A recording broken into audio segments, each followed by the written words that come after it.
Hey, folks, just a friendly reminder that all shows on the Madness Comic Network are produced by their individual hosts and in no way reflect the opinions of the network as a whole.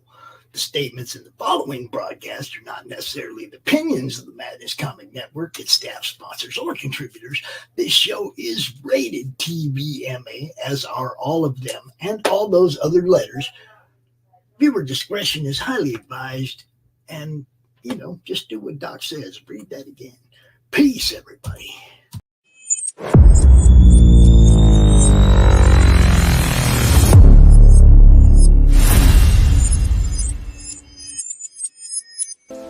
Who am I, you ask? I was created in the middle of nowhere, surrounded by the waste of a dying world. I was bestowed with an insurmountable task: bring peace after decades of death, persecution, and chaos.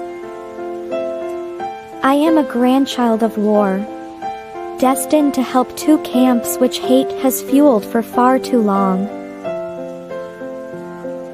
Surprisingly, I am not alone. Have an odd bunch to make the road a little more bearable. Come with me, to bring hope where there was despair, respect where there was resentment, creativity where there was destruction. I am Pinocchio, and this is my story.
Flip City Magazine is just really pulling out all the stops, man. Your guys' production value of this magazine has gone insane. I mean, look at that. I mean, I remember when you guys, it was black and white. Even when it was black and white, I thought your quality was great. But damn, they just really stepping it up a notch. Look at this.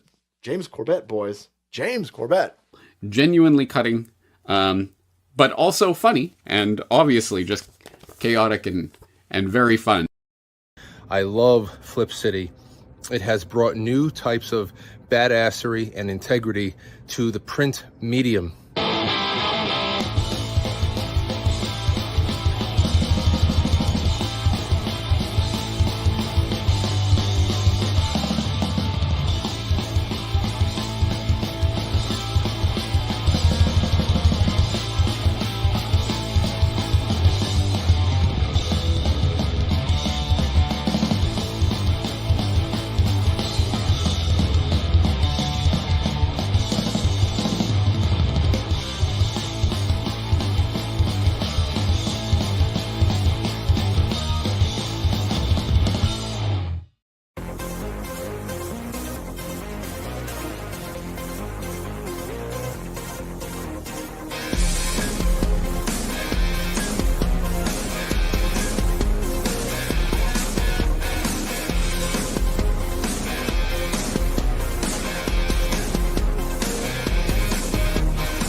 thing for a man. What? You have found one.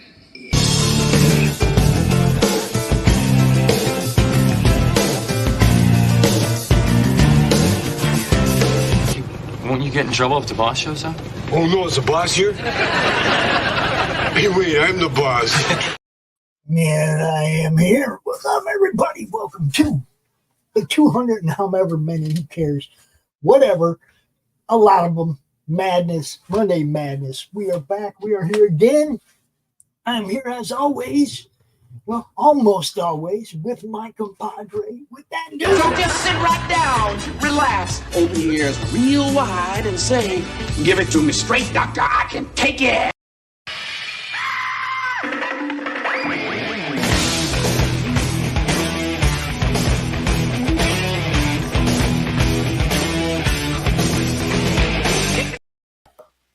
That's it, baby.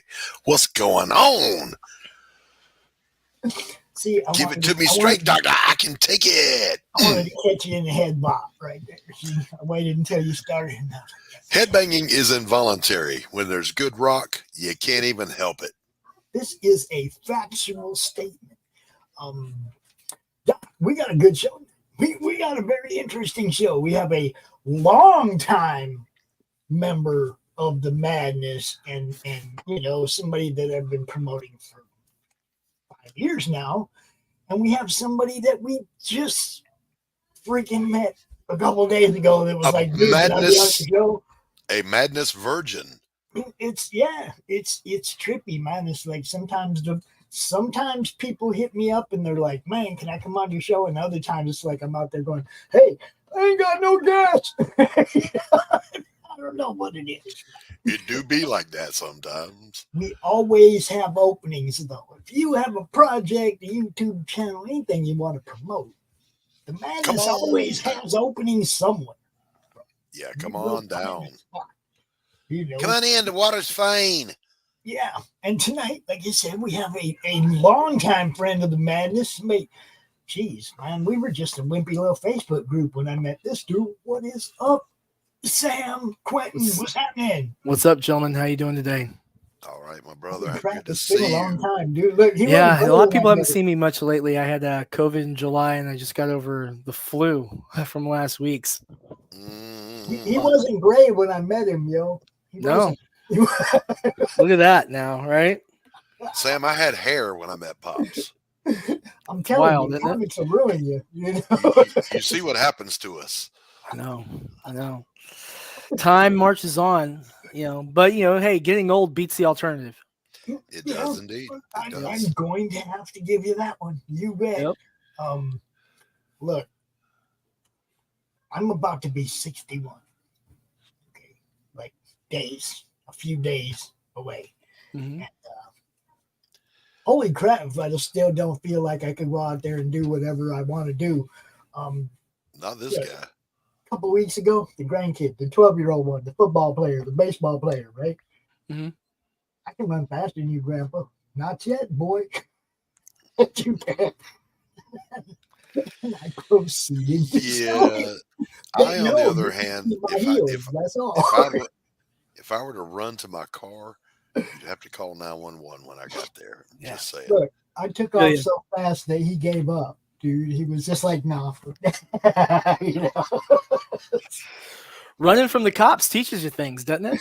I'm telling you. No, it's just, you know, I'm not there yet. I'm not at that point where I'm ready to give in and give up and surrender. No, kid, you're going to have to take that from me. Just like my son had to, you know? I mean, he tried that same shit about the same age. I'm faster than you, Grandpa. Boom, I said run, and I caught him. Like that. Oh, yeah. Did they let you sign for it? No, there was nothing to sign. Look at that. That means that he didn't send it right. Thank you, baby. They let somebody else sign for it. Oh my God. No, they didn't ask for a signature. He didn't send it the way I asked him to send it. So we'll have a talk. Thank you, baby. People in the chat, yo. Hey, Katie. I was just getting there. We got people in the chat. Katie launched her book yesterday. Ninja launched on the network, yo. Oh, cool. I'm guilty of doing that. Sometimes I'll stealth launch stuff. No one's heard anything's coming. No one's not got any knowledge at all. And all of a sudden, bam, we're trying to raise $50,000, people. Well, see, I was tripping out because it was like we were in the middle of the show offs. We were doing a show, right? And she sends me a message and she's like, Pops, can I launch my book today?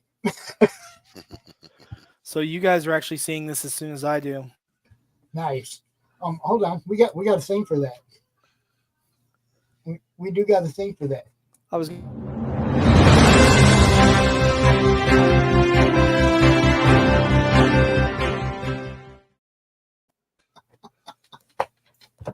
I love that we have a thing for that. Hey, Apex, what's up, buddy?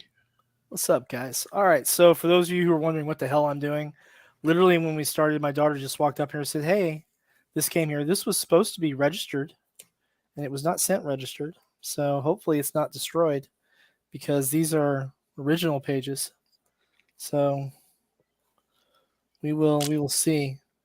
The package was pretty banged up, so hopefully not. All right.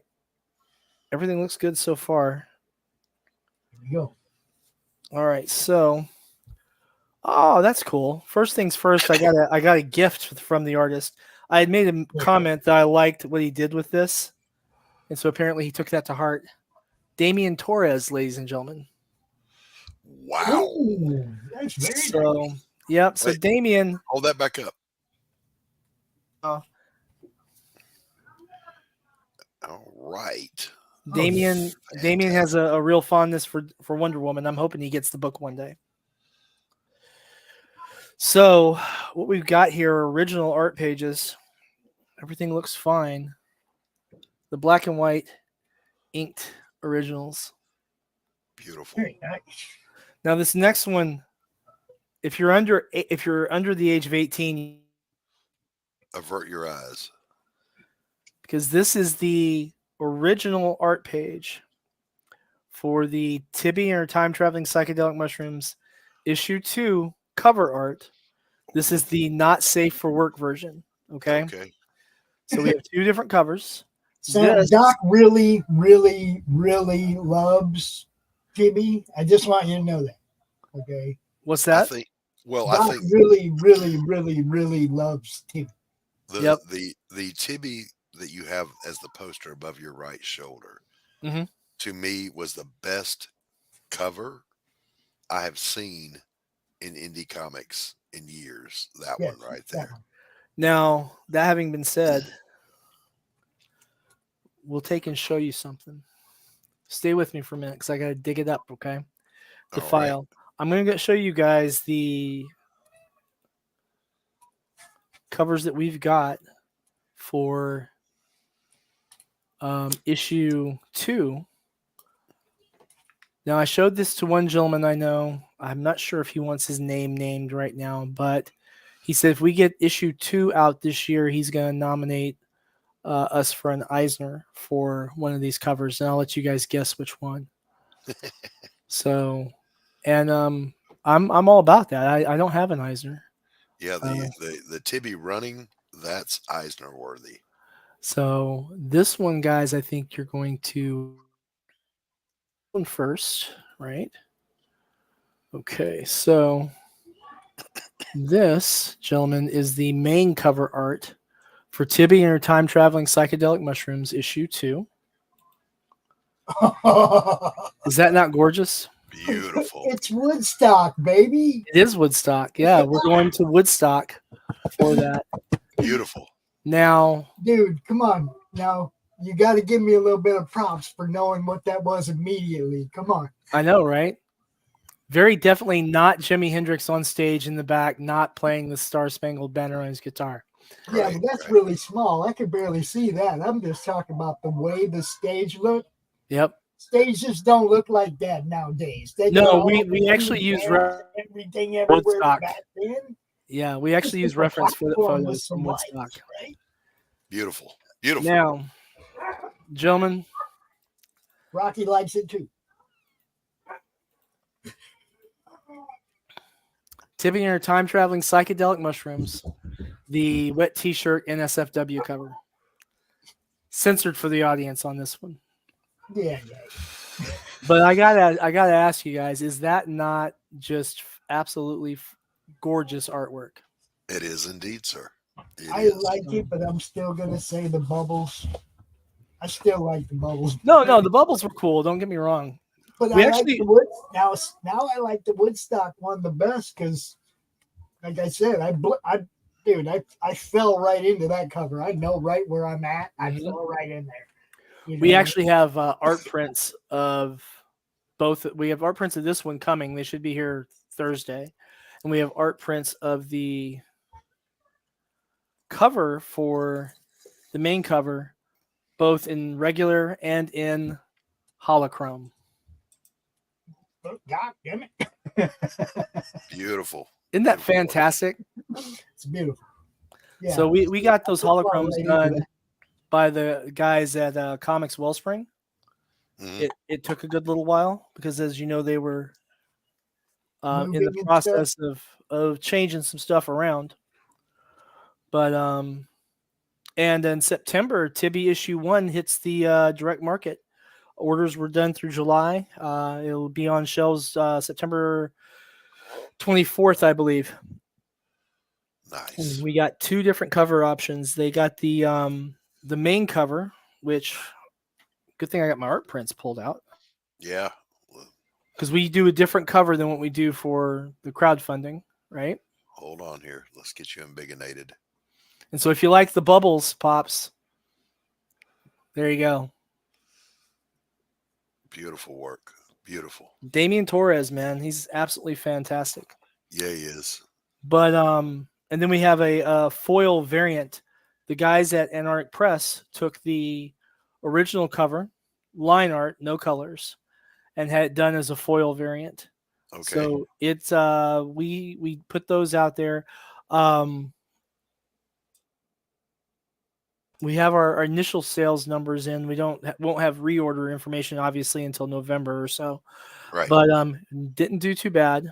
Obviously we didn't do like 5-digit numbers, but we did 4-digit numbers. So I'll release that after we put out the public statement on it, because we want to be really transparent about how our debut with the direct market went for the market as a whole. Nice. But the fun part is Tibi has actually now caught 47 Furious Tales issue 1 as far as print volume sold. Nice. It hasn't caught up to it on, but we have now recorded from just the print run we did from the Kickstarter campaign in September.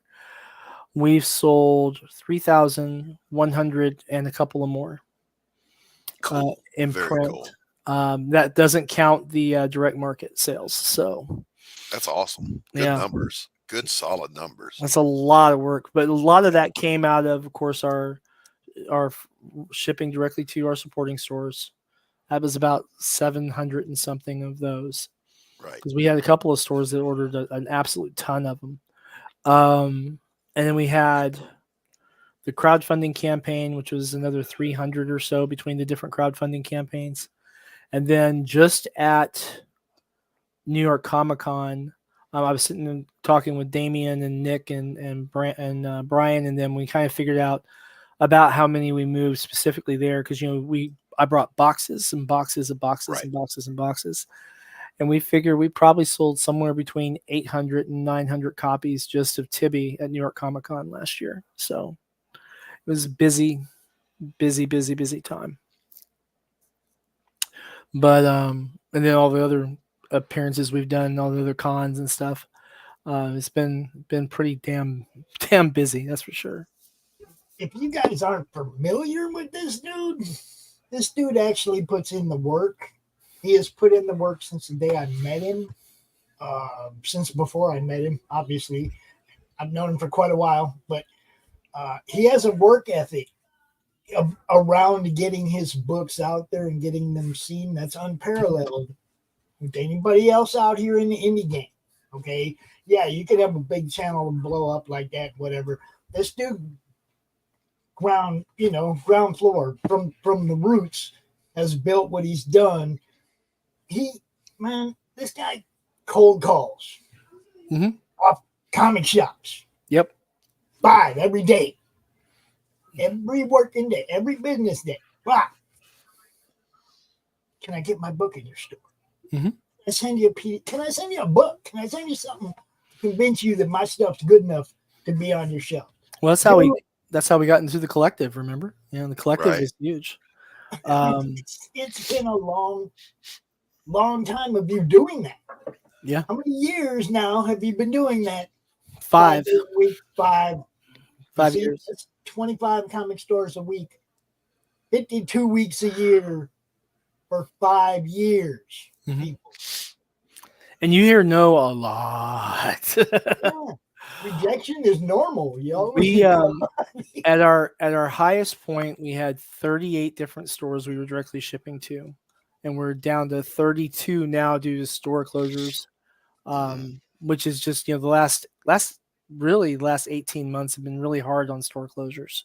And of course we had one of the guys, the store owner, actually died very suddenly, and that was really sad. But his whole customer base basically came out, and his wife and some of the guys that helped out around there, they came and they just basically sold everything they could out of the store to get it out and everything. So it was good to see that people came together for that. But he's going to be missed. He's a good dude. Look, people, don't wait until somebody's gone to come together and help them out. Mm-hmm. And the thing too is I've had a lot of help too. Adam Watson with Comics Mainstream Distribution, he's put the books for us out into marijuana dispensaries and other stores and such out in Oregon. I think we're in 10 locations through Comics Mainstream Distribution right now. And of course, Tibby does very, very well in the dispensaries. Not gonna lie, people like that. But then we've got shops that we supply to directly. Like there's a tattoo shop that carries our stuff over in Cincinnati that I just drive over to, and we make sure they're stocked. We got one shop here in Frankfurt, which is a retro game store that carries our stuff. So those are the Retro's the Vault, guys. If you're in Frankfurt, Kentucky, they've got everything from PlayStation 1 forward. Basically, they've got freaking Dreamcasts in there, guys. So definitely, if you're a retro gamer, it's a place to be. Man, I'm so mad. Don't get me talk about retro gaming because I can't play Baldur's Gate. You can play the new one. Oh, the old one, yeah. But you can't play the old one if you don't have a PS2 and some old discs, right? Well, they've got They're not on any of them stupid bundle things. They're not on it. Baldur's Gate 1 and 2 do not exist if you don't have the. That's terrible. Now, you know what else we've been doing? We've been working on some licensing stuff. Our cartoon deal fell through, unfortunately. We couldn't get our cartoon license worked out. That's okay. We keep trying. We keep working. Well, we keep trying. We keep working. That's right. It's just for now. It didn't work out. But we did buy some copyright and bought copyright straight out. I guess the best way to put it from Sandra Cole on a couple of pieces. I know. And so we've been doing a lot. Sandra Cole in just art sales directly. So that's been pretty awesome. Beautiful. Between that one and then Upside Down right there. So it's been fun to keep moving RPG stuff, comics, although the RPG stuff I hate to say it, but I probably have to step away from the open game license stuff with Wizard of the Coast. Every time I start to get back onto a project, Wizards of the Coast does something stupid. And then all of a sudden I'm like, well, everyone's in an uproar because they just tried to do this or they tried to do that, or they tried to rescind the open game license, or they tried to claim all your art belongs to them. And it's all this nonsense that they've done over the last few years. Every time we start blows up and right as we're getting ready to put something.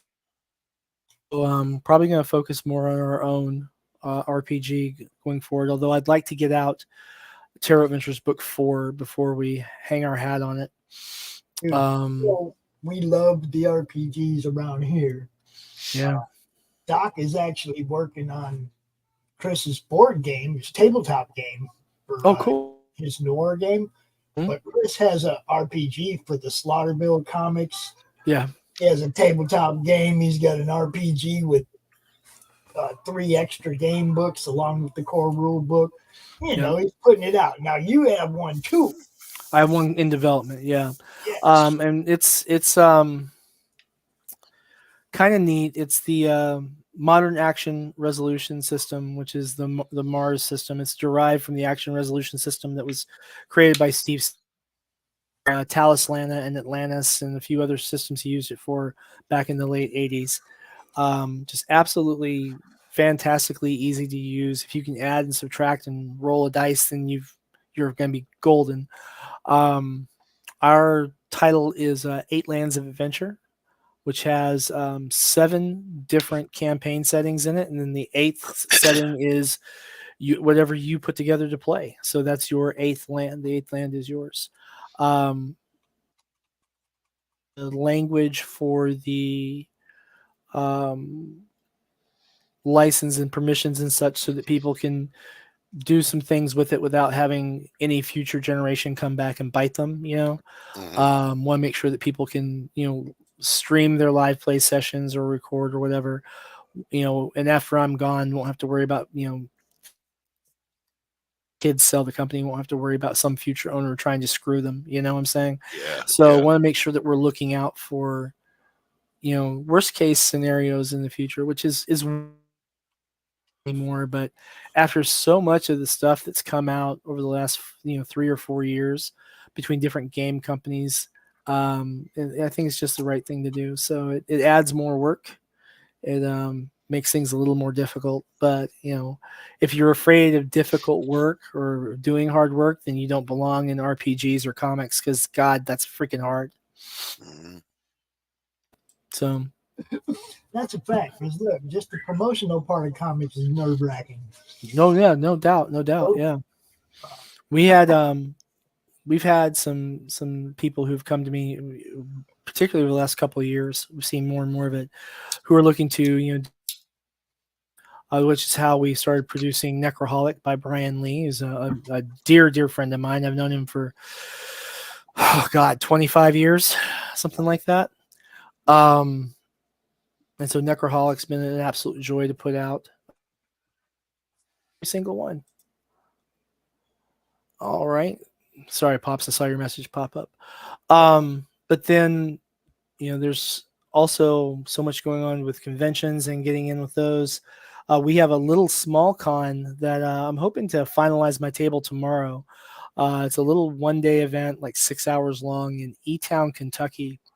And so for those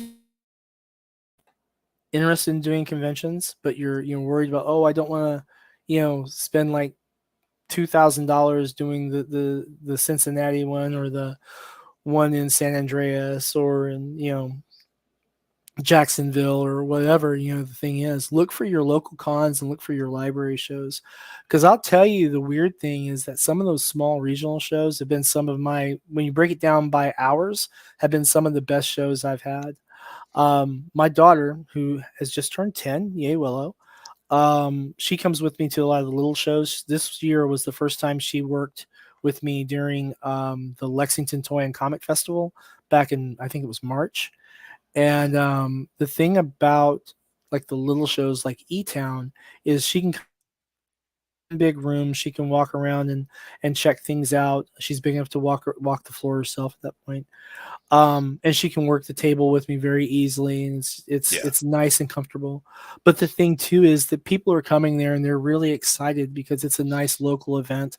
A lot of these folks, aren't really wanting to spend $50 or $60 on tickets to a con in Cincy or in Jacksonville or in Lexington or Wichita or wherever, but coming to the local con and spending $3 for a ticket or $5 for a ticket, and then coming in and seeing all the cool stuff that's coming out, that's a different matter. So those little small conventions, we tend to do very, very, very well. Like $300, $400 in 5 hours or so is not at all uncommon. Nice. And that's without anything big. Like we're at one little bitty show in a small town, Pikeville, and we were there for like the whole day. It's 3-hour drive there, 3-hour drive back, and then we were there like 8 hours, and we sold 2 originals, did over $2,000 in revenue in a one-day trip. So I mean, you can do very decent numbers. You can put money in your pocket and have a good time doing it ethically and responsibly and bring joy to a lot of people's faces. Those small crowds. Pete Vasquez was one who really turned me on to that a lot, and Tom Hutchinson as well, and Henri Compton. Make sure that you're everywhere that you can sell stuff. And so you'll hear that from people whose names that we all know, from Tom, from Pete, from Henri. You'll hear that from Max DeVille. You'll hear it from Larry. You'll hear it from our friend Tyler, Draw and Talk.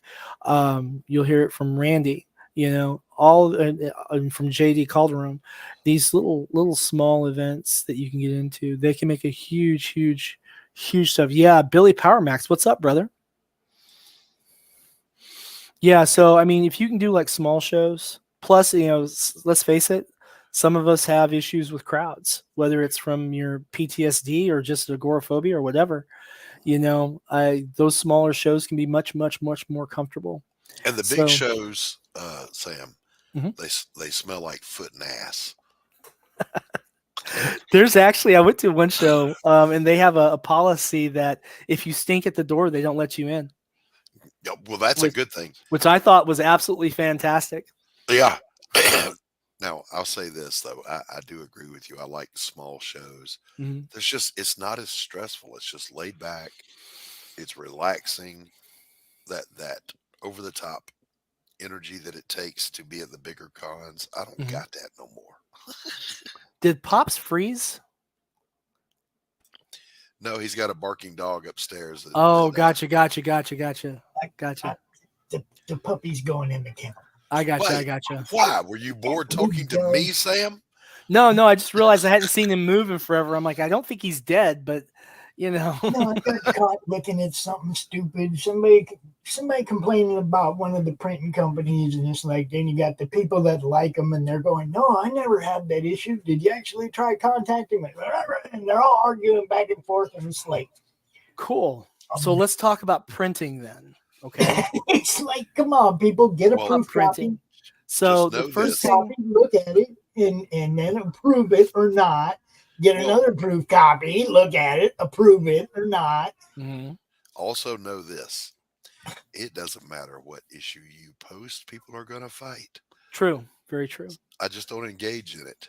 So let's talk about printing for a bit then. So the first thing I want to bring up, we have a lot of people here in the Madness who are in Canada.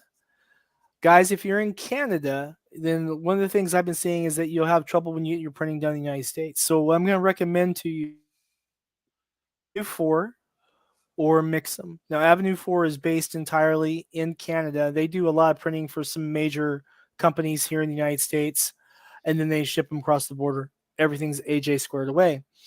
Mix'em will find the best price in your geography for you getting your press runs done. If you're in Canada, there's times I get stuff from Canada and I'm in the United States. So I would take advantage of that, because what you're going to find is that your import duty on comics is atrocious. Oh my God, it's terrible. So get it printed in country as best as you can. If you're in the United States, of course, we have Comics Wellspring, holochrome prints, and holochrome covers. I have a better deal with Mix'em with my company. So we get a really good price rate at our offset levels, basically a discount that applies on everything. They do basically all of my printing except for holochromes. And then we've used Avenue 4 when Mix'em didn't have the paper that we needed. So definitely take advantage of those. If you're in Florida, look up Rich Boy, who is owns a print shop down. It's down in Florida, somewhere next to where. it's down next to the Collective somewhere in that general geography, but I don't remember the exact town. But they do a lot of print work too, and you can get some good price points out of them.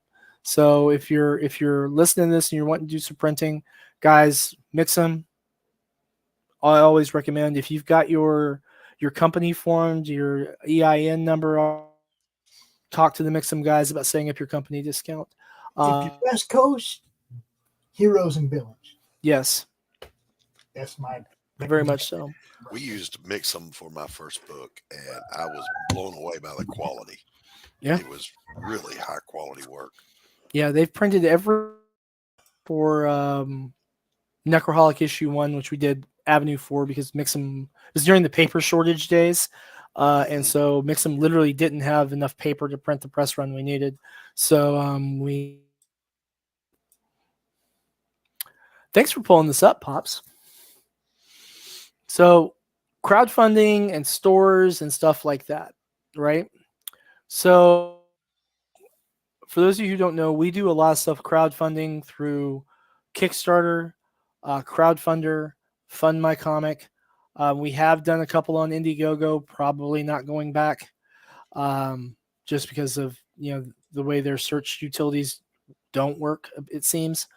But one of the things that we decided to do is I was talking with Luke, who is one of the owners for Fund My Comic, and they have a setting in there that will let you set up a store type stuff. So something that doesn't have an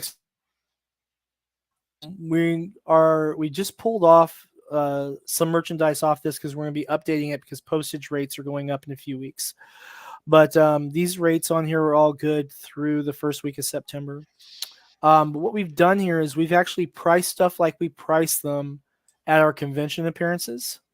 So instead of having our regular crowdfunding prices, and again, guys, thanks for everything with the crowdfunding you guys get right. We've made things a little easier. So, for example, this one, if you're not familiar with our work, you can choose one of our 4 issue 1s. Pick the one you like in the little drop-down menu, $5 plus your shipping, and it's out the door the next business day. So you're not waiting a long time. You're not waiting. Right. Everything here is in stock. So that's a big deal. Now, segue on this, because we were talking about printing. I've had people already ask me, is like, hey man, are you losing money on $5 books? No. Books are printed, well, most of these books, I should say, are printed at offset levels. The Reign of Ages cover there was printed at a smaller volume. We just usually just sell them at the cons and whatnot, and it was available through one of the crowdfunding campaigns. So we only printed, I think, 500 or 600 of them or something like that. It was not a very big press run. Whereas 47 Furious Tales had 3,000 copies of that particular cover printed. Necroholic, I think we did 2,500 or something like that. And of course, Tibby, we did 5,000 copies of that cover with the trade dress on it. So you get that economy of scale. That means that when you go to sell it to retailers, you can put it on the shelf at regular retail levels, as opposed to them having to try and get $10 or $15 for your book. Right. Now, it requires investment, obviously, and you have to really sell your books to actually make any money on them. But you'd be surprised how fast that adds up. Yeah. Yeah. So I like the price point. Always have. I remember the last time we talked, Sam, I had commended you on how wonderful your price point was, and I liked your financial model. Yeah. Our crowdfunding, when we're crowdfunding something, is usually $10 to $15. Mm-hmm.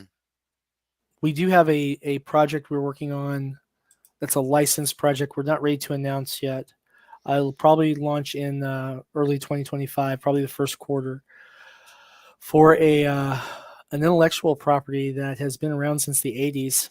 And we should be signing the contract on that license in the next couple of weeks, which is really, really exciting. Nice. But that book is going to be, the current format of the script is 44 pages. Mm-hmm. And it's going to be a hoot to make. And in addition to doing Tibby, that book is being drawn by Damian Torres. So we are definitely pulling out the stops there.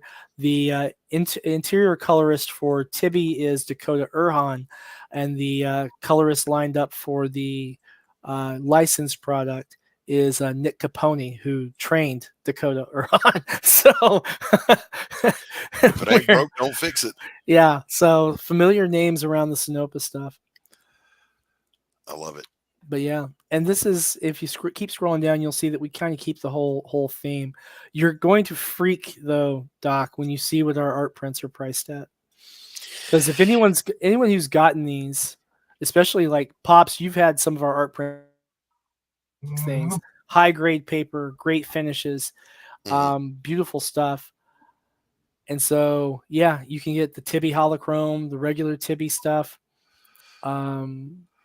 Bundles of comics, just cool. These art prints are 11 by 17, although the one purple one from Sandra Cole is a slightly different size format due to the original size of the piece. Right. But yeah, this is some beautiful work here. No doubt. Mm-hmm. No, so when you look at this stuff, if you would, Pops. I'm getting there. Gotcha. So, oh yeah, we did. I forgot we have a digital bundle. So, when's the last time you saw 10 digital books for $18? Jeez. Yeah. And the fun part is, this is fulfilled for our digital stuff. We always fulfill through Drive-Thru Comics. So every artist who has a royalty on any of these books for the digital is paid automatically every time we trigger that. So Very cool. boom, easily done. Very cool. I have this image right here on postcards. Yeah. We've got that everywhere from, postcards all the way up to 24 by 36s. We donated a bunch of those to the local schools for the elementary schools and the kindergartens and the preschools. And so we have those up in 2, 3, 5 different schools here in Frankfurt. So that was always fun. Oh yeah, the original. Only 500 of those made. That's a spicy meatball. Only 500 of those ever made. You just keep getting bigger and bigger and bigger, bro. And I'm just going to keep this wrapped up in this frame. Okay? Well, nice. Yeah, you do that, bro. Because I tell you, that one has a special place in my heart. I actually have the original cover art for that. How many of you signed by both of you? We signed every single one All by 5 both myself and Alexia, except for one. And the only one that wasn't signed by both of it is my personal copy. Oh. So if you ever see one that isn't signed, that sucker's mine. Well, let's say hi to the chat that's popped in on us. Manticore is here. Good to see you, Manticore. What's up, man? Manticore? See you in a while. Addie is here, our new friend Addie. Wonderful to see you. Hey, Carol comes in flipping over tables. Carol, get the hell back in the basement. Guy from Red Bank, always a pleasure to see you. What's up? What is up, people? I haven't seen Guy from Red Bank in a minute, so I'm glad to see you Addie, back around, buddy. I'm about to give Addie a wrench over here because she's new. She's new. She came out to the Madness Open Draw stream this weekend. First time. We had a blast. She's so much fun. Addie, you now have a wrench. You can drop the link to your YouTube channel, all that stuff. Whenever you got something, that's what this is all about. Yeah, I'm going to give Red Bank a wrench also. Carol loves you, Doc. She does. Listen, Carol. I'm gonna need you to shut what they call the fuck up. Oh, she's not. Oh, okay, Carol. I'll own being a blind old bat on that one. I didn't notice that you were not flipping a table, but nevertheless, get back in the basement. Get back to work. It's good to see you, Carol. I keep Carol locked in the basement. She does color work for me every now and then. I feed her a handful of Cheerios, Rice Krispies, Now you can't get away with paying colorists that lightly. You've really got to get them some Reese's Pops. Well, I mean, once a week she gets a hairy cough drop. Oh, that's gross as hell, Doc. God. You remember? Come on, Sam. When you were a kid, your grandma would reach in her purse. Yep. And her arm would disappear up to the elbow. Yep. And you get a lint-covered piece of caramel and expect Yeah. Pull out some hairy ass cough drop or a stale piece of gum. Yep. There you are, calling my grandma out on the stream. I tell you. Yes, No, that's you just called all of our grandmas out. I think every grandma in the world has done it, and I want to know: is there some sort of training or initiation that has to happen? That's probably some type of pagan rite held under the night of the no moon. Yep.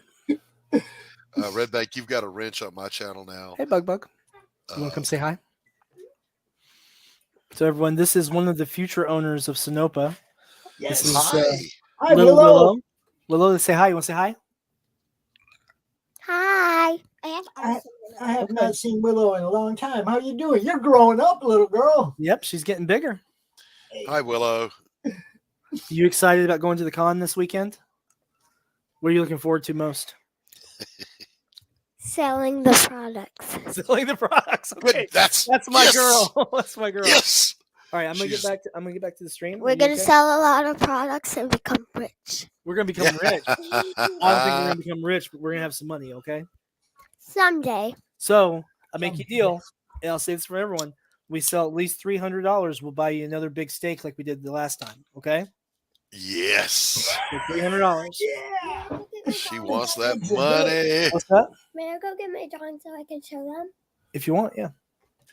So we made a deal on the last one that I would cook a steak for if we did $300 in revenue, right? And she'd get to pick it out and everything. So we blow past $300, and she did like $90-something of that herself. So I'm like, good job, baby girl. And so we blow past that. We come back to town. She wants to show you guys some of her art. So hold it up there, and I'll keep talking, okay? Oh, hold on. Let me get this. Get you on the big screen. She has decided that she's going to keep practicing every day until she gets really, really good. And I just And then figured she'll out how to start. do arm positioning. And then she'll start drawing at conventions. Wonderful. It's going to be 5 or 6 years, though, huh? Got to practice every day. Not just at conventions, but she's going to draw a book for Dad someday. So. Wait. Oh. Hi. Hi, Katie. Hi, Katie. There we go. All right, okay. Thank you for keeping an eye out for the mailman. Okay. All right, let me finish this up. I'll be downstairs in a little bit. Okay. Bye, Good Katie. job. I'll be back later. Good job, Willow. Carol. So. Actually finish it. Steak unlike that sissy dot gift. Yep. So she so we went and we blew past our goal. We came back to the store and we go into the store to get steak. And so I said, okay, let's go find steak. So she heads right over to the butcher area and picks out like this steak the size of my head. Nice. And I would say it weighed as much, but not quite. But it was 18 ounces of a piece of steak. Yeah. So we came home, we cooked that. She ate almost the whole thing. And then we went on to have we had treats, and then we watched anime, and then we went to bed. Yes. All right, take these with you, and I'll be down in a little bit. Okay. All right. Love you, bud. Holy crap! She's growing up. You want to say something? All right. She wants to say. Here we go. Willow. Make sure to check out our website and buy art prints and comics. All right, give me that. Get a little shell. All right, go on. The web store on Fund My Comic, right? We are still working on the Sinopa Publishing website. She is growing up, bro. But she is. Can you tell she's been hard at it? Holy crap! Yeah, she's growing up. That's awesome. All right, go on, baby. I'll be down a little bit, okay? Go on. Stop showing off. But yeah, one of the future owners of the company, her and her brother. So she's very excited. She likes to go to the cons. She's actually going to be cosplaying this time as Nice. Miraculous Ladybug. So it'll be fun. I like the Tibby Woodstarter print. That's pretty good. Yep, the Tibby Woodstock. Yeah, it's pretty cool, huh? No, And the this Witch Starter. Which Oh, the Witch starter? Starter. I like Honey, I'll be down in a minute. Okay. Yeah, I'm still going to tell you, Tibby #1, that cover will No, it will be my favorite for a good long while. It's gorgeous, not just isn't that it? there's the pretty girl running. I mean, that's obvious. Everything really about like it, this one, the though. Dutch angle, the detail, the color. Mm-hmm. You know, when everything comes together that flawlessly, that's amazing.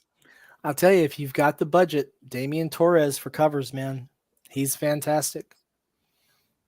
We've got stuff in here from Anthony Ojeda, from Alexia Veldhausen, Sandra Cole, Kelsey Cohen, Nick Capone.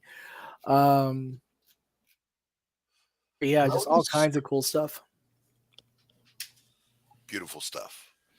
And of course, even some of the mugs that we make. There you go, Doc. Yeah, listen, stay out of my market, buddy. Hold up. Now, I'm telling you. Is this the 47 Ronin? Yeah, that's Aiko Castle, the black and white Yep. Original art for that. Mugs is my thing, baby. Oh, that one's badass too. Those look awesome. That's Ken Hunt's Reign of Ages right there from a piece he did for us for a sticker and merchandise and such. Tibby. And then this next one's by JP Buzio, who did one of the he did the variant cover for the first release of Tibby. And he did this for me for merchandise stuff. Just absolutely gorgeous stuff. And so we've got this up here. I need to promote it a lot more, obviously. But yeah, we only have 10 of those holochromes left. So when we say that we don't reprint covers, we mean it, right? So we only made 50 of those, period. And so once they're gone, they're gone. Right. So yeah, I don't know about you, but I offered black mugs and white mugs on my last campaign. Lots of black mugs. I think I only sold one white mug. Don't know why. The weird thing is that we usually don't sell very many of them on Kickstarter or crowdfunding campaigns. The really bizarre part is that we can't keep them in stock when we take them to conventions. Like we'll take a like even for like a small little show, like we were at a little library show in population of I think 2,000, and we took I think 6 there, and we left with 1. Yeah, they're a great impulse buy item. Well, let me tell you a little story about this too, because like I'll go to the cons. You guys know I go around interviewing people, right? Some of these people I talk to all the time, right? I see their stuff all the time. But when you're holding it in your hand,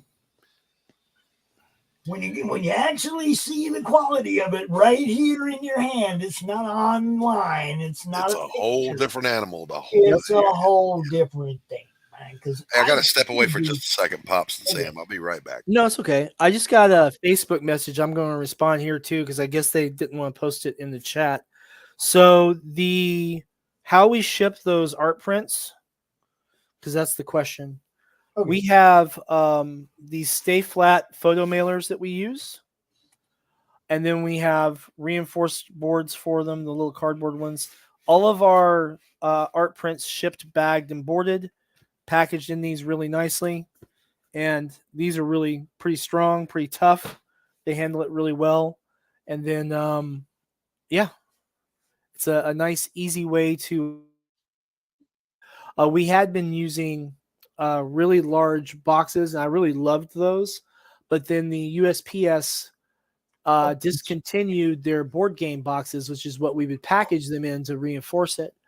And so we can't get a flat rate shipment on those anymore, which makes it difficult when we have to ship like bulk prints to shops and whatnot. That's a real pain now. But yeah, we're still keep working. And hey, we have someone who just made a purchase too. So I will be packaging some stuff here in a few minutes. Had to make it work tomorrow. You said, hey, if you buy it today, it'll be shipped out tomorrow. Well, somebody had to make it work tomorrow. And it definitely will be. We'll be packaging that tonight and getting that out. So yay, congratulations. Thank you very much. That's our second purchase ever on the store. See, Really, really happy to see that. Fund My Comic, when they give you the ability to set up all of your stock, all the stuff you have sitting there in boxes at your house, and you can make it all available to everybody right here. Right. Okay. It's not a crowdfunding, it's retail sales. Right. This is the retail store. We'll do more crowdfunding on Fund My Comic as well. Because we've had other campaigns. You can set your campaign up separately from a store with all your back stock. So you always have your stuff up here for sale. Always. It's a no-brainer. Put yourself a storefront up on Fund My Comic. If you have previous issues, if you have back stock, it's just a no-brainer. Doesn't cost you anything, right? Mm-hmm. Didn't cost you nothing to set it up, right? No, nothing at all. And the fee structure on it is very, very small. So we can go ahead and get in there and get all taken care of nice and neat. And once you can run your campaigns there too, as well as, I mean, look, I'm not saying only here. I'm saying, but a beautiful place to set up a storefront. None of the other ones really give you that option. It keeps you from having to worry about your hosting fees and things like that. So what I'm going to do is I'm going to go in here and we're going to see. Yeah, you got to do that right now. Okay. So there should be a, what you'll see is on this when you're looking at the store, there's a drop down menu where you just pick the actual title you want. And then that's the one we take and we ship to you. So it's nice, easy peasy. Yeah, because you can get any of these. You can get number one of any of the series that he's got going on. For some reason, there was one that I didn't have. Fix that, Necroholic? Fix that. Was it the Necroholic one or no? No. Oh, the Tibby one. Yeah. You didn't have Tibby? You sent me the print, but I didn't have. Oh. That's right, yeah, because we were that was that whole thing where we got them like right before New York Comic Con. Yeah, you were still waiting on the books. You had the prints. So. Yeah, because we sold the prints first, which is what we're going to do with issue 2. We'll sell the prints first, and then we'll get those out into the world. That'll help raise money for some of the initial pages. So over there in the chat, people somewhere. Geez, where did they put it? It's way up there. Damn, we have a lot of people talking. But right there, the Sinopa store on Fund My Comic. It's really easy to find. Yep. If you missed out on any of those books, man, go get started. Yep. And the mugs themselves, the mugs ship directly from our manufacturing partner, which is Printful. They'll print them and ship them. That way, we're not keeping stuff on stock. So you're not going to get something that's dusty and moldy and been sitting in the closet for a year. For your mug, those are printed to order and shipped on out. Same thing with our t-shirts, but we're going to revamp the t-shirts before we put them back on here.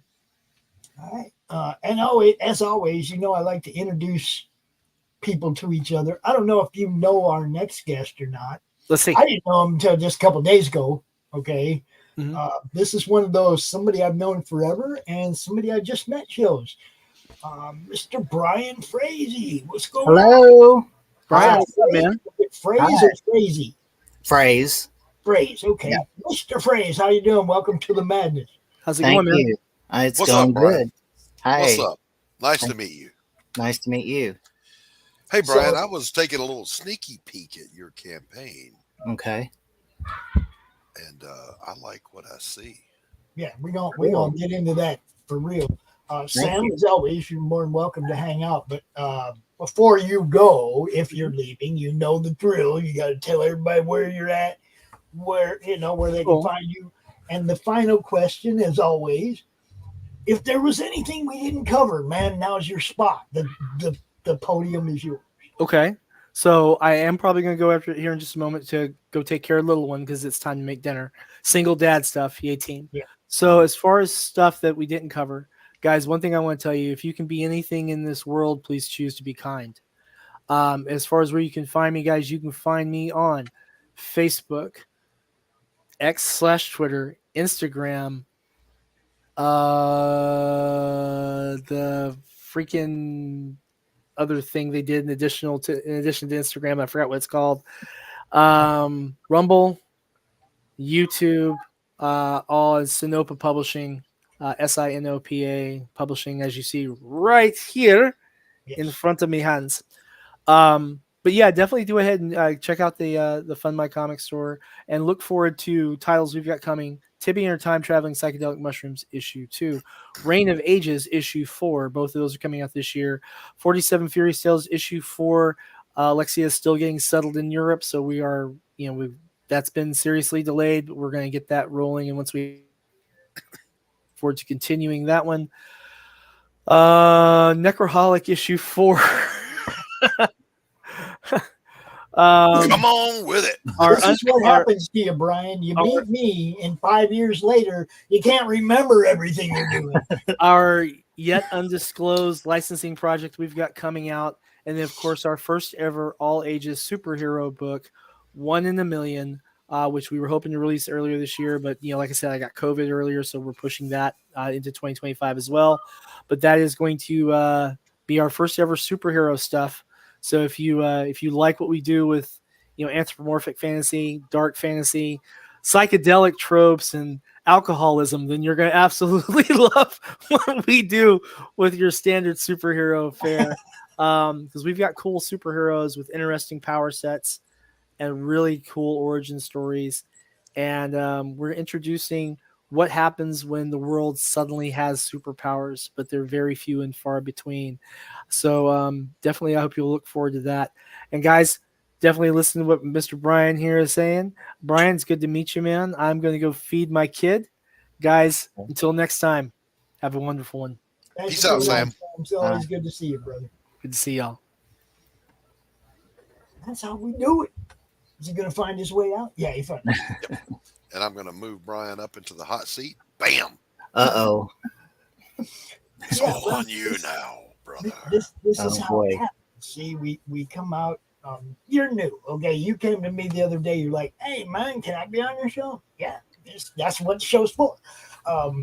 Cool. Did you send your invite to your artist? Is he going to join us? I did. I'm not sure if he's going to be able to pop in or not. He might, but if not, you'll just have to do with me, I guess. Well, no, if not, then we're going to have to talk about him too, because Doc is an artist and a writer, and he's going to come at you with questions from both sides of it. I'm like a promoter and a marketer, and I'm going to look at ways to help you market this more. And you know what I mean? It's like it's kind of a two-pronged interview. You know what I mean? He handles the campaign. I handle the creators. There you go. So I'll start with the creator. What went wrong in your head to make you think you wanted to do comic books? Oh, man. Well, look behind him, Doc. That one's kind of obvious. Yeah, I've been reading comics since the 1980s when I was a kid. Some of the first comics I think I ever read were Batman, Supergirl, Wonder Woman, Fantastic Four, X-Men, Avengers. Right. So, I grew up in the 80s when, probably the best decade for comics, for a lot of people. When comics were fun. Yeah, exactly. And throughout the 90s, I collected off and on and into adulthood. But, I've always had a creative streak, I guess. I've always wanted to do something. But I don't know. Nothing ever really seemed to come together for me. And then, February of this year, this idea popped into my head, and it just kind of came out of nowhere. And I thought, well, I've written a script. Actually, I'd written several scripts, and I thought, well, what am I going to do about it? And I had contacted Vince White, who, he's well known in the indie comics industry. He wrote and created The Legend of Willpower. And I went to his website and contacted him through there and just sent him a copy of the script. And it just kind of, progressed through that. And now here we are. Right. And that's, by the way, that's a quick movement to go from February to now. And Yeah, it is. you're out there. How did you meet your artist?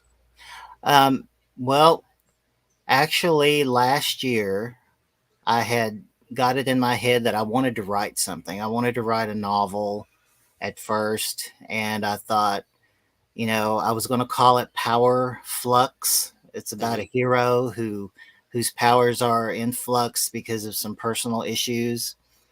And so I thought, well, I was thinking grand, like I'm going to write, a trilogy or something like that. And I thought, well, what would be a good like umbrella term for these books? And so each book had the title Power in it. So I thought, well, what if it was the Power Verse? So I Googled Power Verse, and lo and behold, someone's already taken it, and it's Vince White. He created it. And so, and it was through that. Isn't that funny? Yeah. And so one thing led to another, and I got in contact with him, and he liked the script, and he wanted to do it. And nice. So, I love it. I love it when it comes together like that. Yeah. Yeah. So talking about writers, tell the people watching, it's a two-pronged question. Which writers had the biggest impact on you? And part two, what if you like this writer, you'll like Bryan Fraze's writing? Well, of course, Chris Claremont, his X-Men, that that had a big influence on me, as far as comics go. And then as far as writing goes, I like Shirley Jackson. She wrote The Haunting of Hill House. That's one of my favorite books. Carson McCullers, The Heart is a Lonely Hunter. That's kind of getting away from comics, but those are some of the authors that I really have enjoyed reading their work. In comics, also George Perez's Wonder Woman. I enjoyed that. And there are some others, and I like Vince White's work. I like some of the indie creators that are out right now who are hot, like Jake Lloyd, who's doing Voluntarist, Eric July's Ripaverse. And so there's just, right now it's really, I think it's kind of hip to be in the indie comic scene. And Sure. Now, if people were to read a Bryan Fraze comic book called, I don't know, The Eternal, what would it remind them of? What's the voice you're kind of going for there? I think it would probably have a little bit of an old-fashioned kind of, hey, Vince, there's Vince. Hey. What's up, Vince? I think it would have a little bit of an old-fashioned vibe to it. But trying to compare it to somebody, I don't know. I'm going to ask Vince if what he thinks about that. Well, not necessarily comparing. It's if you like this writer or this book, you'll like my product. Yeah. Kind of what kind of vibe? Vince, what do you think? What kind of vibe of what? What I missed the question. The question is, if you like this from the past, then you'll like The Eternal. There used to be a cartoon like The Defenders of the Earth. I'm talking about, Pops, with Mandrake and who they had, like the Phantom, Flash Gordon. Yes. The Phantom. Yeah. The thing that struck me about Bryan's writing was it harkens back to that type of feel and genre. And I was like, man, I've not seen anything like this in a long time. Wonderful. See, I love to hear that because I'm of a certain age, probably the generation before yours, Bryan. I grew up reading comics of the 70s, and then on into the 80s. And there's just something wonderful about how big those stories were and how over the top, but how wholesome at the same time that I just loved. When Captain America is whooping Korvac, that's just a man beating on you, not a god. Those wonderful speeches he would give while he was busy slapping somebody around. I love that stuff. I love the wholesomeness of it. So yeah, I can agree. I'm a man of a certain age as well, and I'm sorry, Brian. I'm gonna put in my 2 cents here, but yeah, and from that era, what we really watching, in my opinion, what were morality plays. Morality plays simplified in primary colors with iconic characters who represented ideals and belief systems, so that we are just absorbing it through osmosis, right? Right? Without it being beaten over your head, it was just there. It was basically based on act right. Don't act like that guy. Act like these guys. That's simplified for kids, because come on, we were kids and young teenagers when we read comics the most. Yes. I mean, I had to become a much aged adult to get back into comics again. Yes, but the love for them didn't ever go away. It just when my little brother was being naughty, I smote him because I read Thor. You see, I didn't just whoop him; I smote him. Smote him.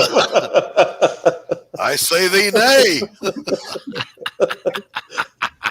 Be gone. That was one of my main problems. I was a mythology nerd, and when I found out that they had written Thor and Hercules into Marvel, I was instantly into comics. I kid you not, guys. This is a true story, and Vince and Pops will get this. Brian, you may get it as well.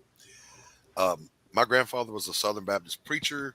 I went to church religiously every Sunday with my King James Bible. I could read and understand the King James Bible because I had read Thor and understood Thor. Just saying. There was a lot of, translation. Yeah. So let's take a look at this campaign. Now, Vince, you're the artist. Brian is the writer. The book is called The Eternal Number One. And Vince, right off the bat, I want to say that is some fantastic, beautiful, reminds me of George Perez and John Byrne all day long art. Brother. Oh, wow. You rock. It's pretty awesome. Wow. Thank you, man. Because I keep wondering if my art is too cartoony all the time. No, hell no. Wow. Look, I've had enough tick marks, pizza with everything on it, or hyperrealism to last me a lifetime. I want good old-fashioned comic book art, and this is it. Beautiful. Oh, hey, what's up, Brad? Yes, I appreciate it, man. It's always a challenge, to try and get over your own, self-critique. Imposter syndrome. Do you feel the imposter syndrome? Absolutely, I feel it. I feel like I'm not even impostering anybody. I can't even get up to that level. I keep thinking. I'm looking at this right here. Who did it? Who did this, man? Mr. Vince. Are you talking about the intro, the Immortalverse, the realm? This piece right here, Immortalverse, yeah. This piece I'm looking at. You did Yes. this with the animation and everything. Yes. Yeah, you ain't got to worry about being a fucking imposter, bro. I'm just saying. Look, I love the Infinity logo as the Immortal logo. That's freaking right on top, buddy. Yeah, that's Brian's idea. Was sort of to have something like that, and so I just played off of what he said. Yeah. Look, libraries are worse than stairs, aren't they, Doc? No, nothing is worse. No, nothing is worse than drawing stairs. Vince, all them books? if you got a page direction from Brian that said a protracted fight inside of a stairwell, would you or would you not step out in front of a bus? Maybe a taxi. No, I'm looking at this and I'm seeing all them books and I'm thinking, man, if you had to do a sequential in this room. That's not hard. Stairs are a nightmare. They're a nightmare because they're always in 3-point perspective and you have to remain consistent. Listen, I say this, Vince, because I had to do, I was ghosting some pages for someone and it was pretty obvious why he chose these pages, right? Hey, would you mind doing these 5 pages for me? It's a fight in a stairwell. And I was like, oh, God, me and my big mouth, what have I gotten myself into? So I was about to say, you remind me of an artist. I didn't know if you were an artist, but I thought I've seen you somewhere in Artist Alley somewhere. Not unless it was at Dragon Con in the 90s. Oh, the 90s? And I had hair. You had hair? I had hair. But after I did that, really Vince, the ghost of George Perez. I'm just saying. I swore that thereafter, no building that I ever draw will have stairs, just elevators. Okay, so let me ask a question real quick. Do you want to set the video up, or would you rather wait? Is there a certain time you want me to play it during this? Because I'm not just going to play it, but I'm going to ask you to email it to me if it's not too long, so that we can add it to our list of stuff that we play, of spots that we play. Put it in rotation on all the shows on the network. Yeah, so we like to help people. We'll do that, but let's Pops, let's do that. Let's start with the video, because that's where I started when I was. I wanted to see this whole cover. That's why I was scrolling. Yeah. And look at that. This is the art you see at the opening of the video. Look at it. I just wanted to see the whole page. I love it. Beautiful work, my friend. All right, here we go. Here we go. They call me a god. They call me a god. They call me a god. They call me a god. Let's go. I'm about to go off like a weapon. Fuel to the top, got a filled up engine. In my thoughts, obsession. I will not stop, no, I'm never second guessing. I got a God complex. Haters love to hate, but I never feel pressed. Got a lot on my plate, but I never get stressed. I'll take all the pressure like I'm acing this test. Tear it up like I'm Jason. I see the world like it's ready for the taking. I see this place like a game I'm playing. Straight to the bank to collect my payments.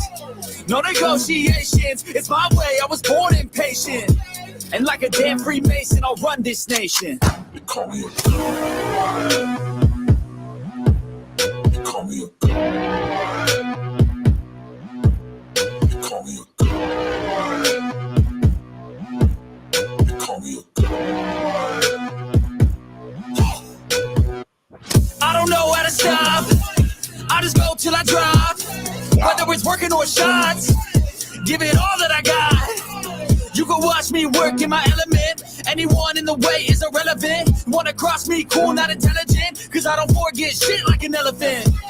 Go ahead and tempt me. Put it on the line and you'll come up empty. If I got time, I'm deadly. Never caught off guard, no, I'm always ready. I got a hand real steady. Look me in the eye and you'll see no hezzy. About to get real messy. I'll put you in a grave 6 feet like Kenny. Call me a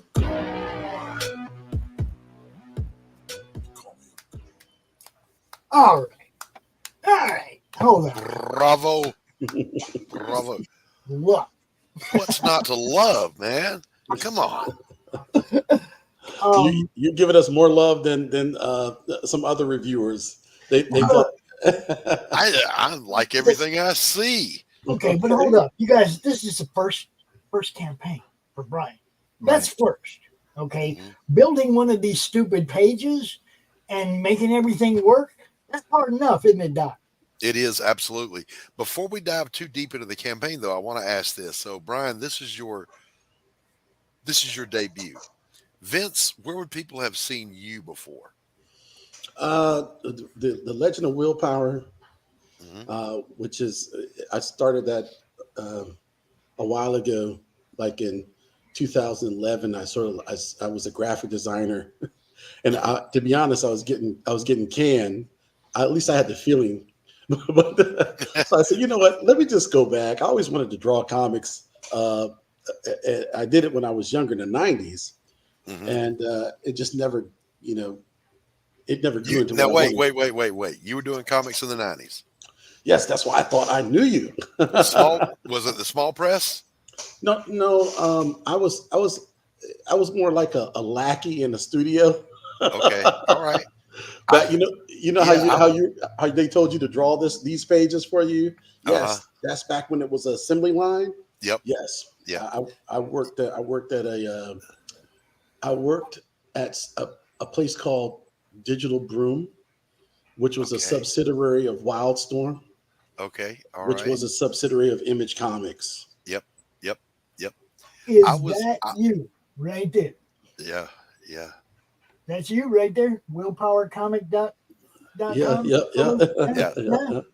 Dude. So I was running around with Philip Xavier, with Brian Harper, with Colin Fidgel out of Canada, in small companies like Pocket Change, Fusion Press.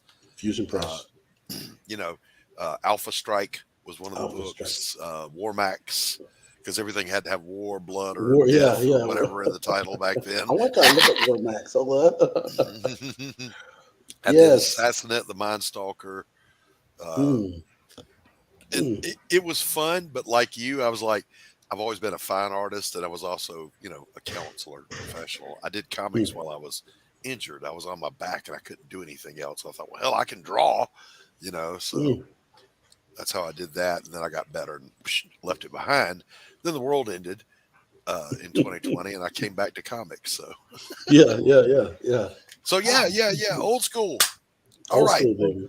Pops, take it away. Walk through this campaign. Well, I wanted to throw it out there that, look, this is Bryan's first campaign. And when you look at this page, you're going to see it's Bryan's first campaign.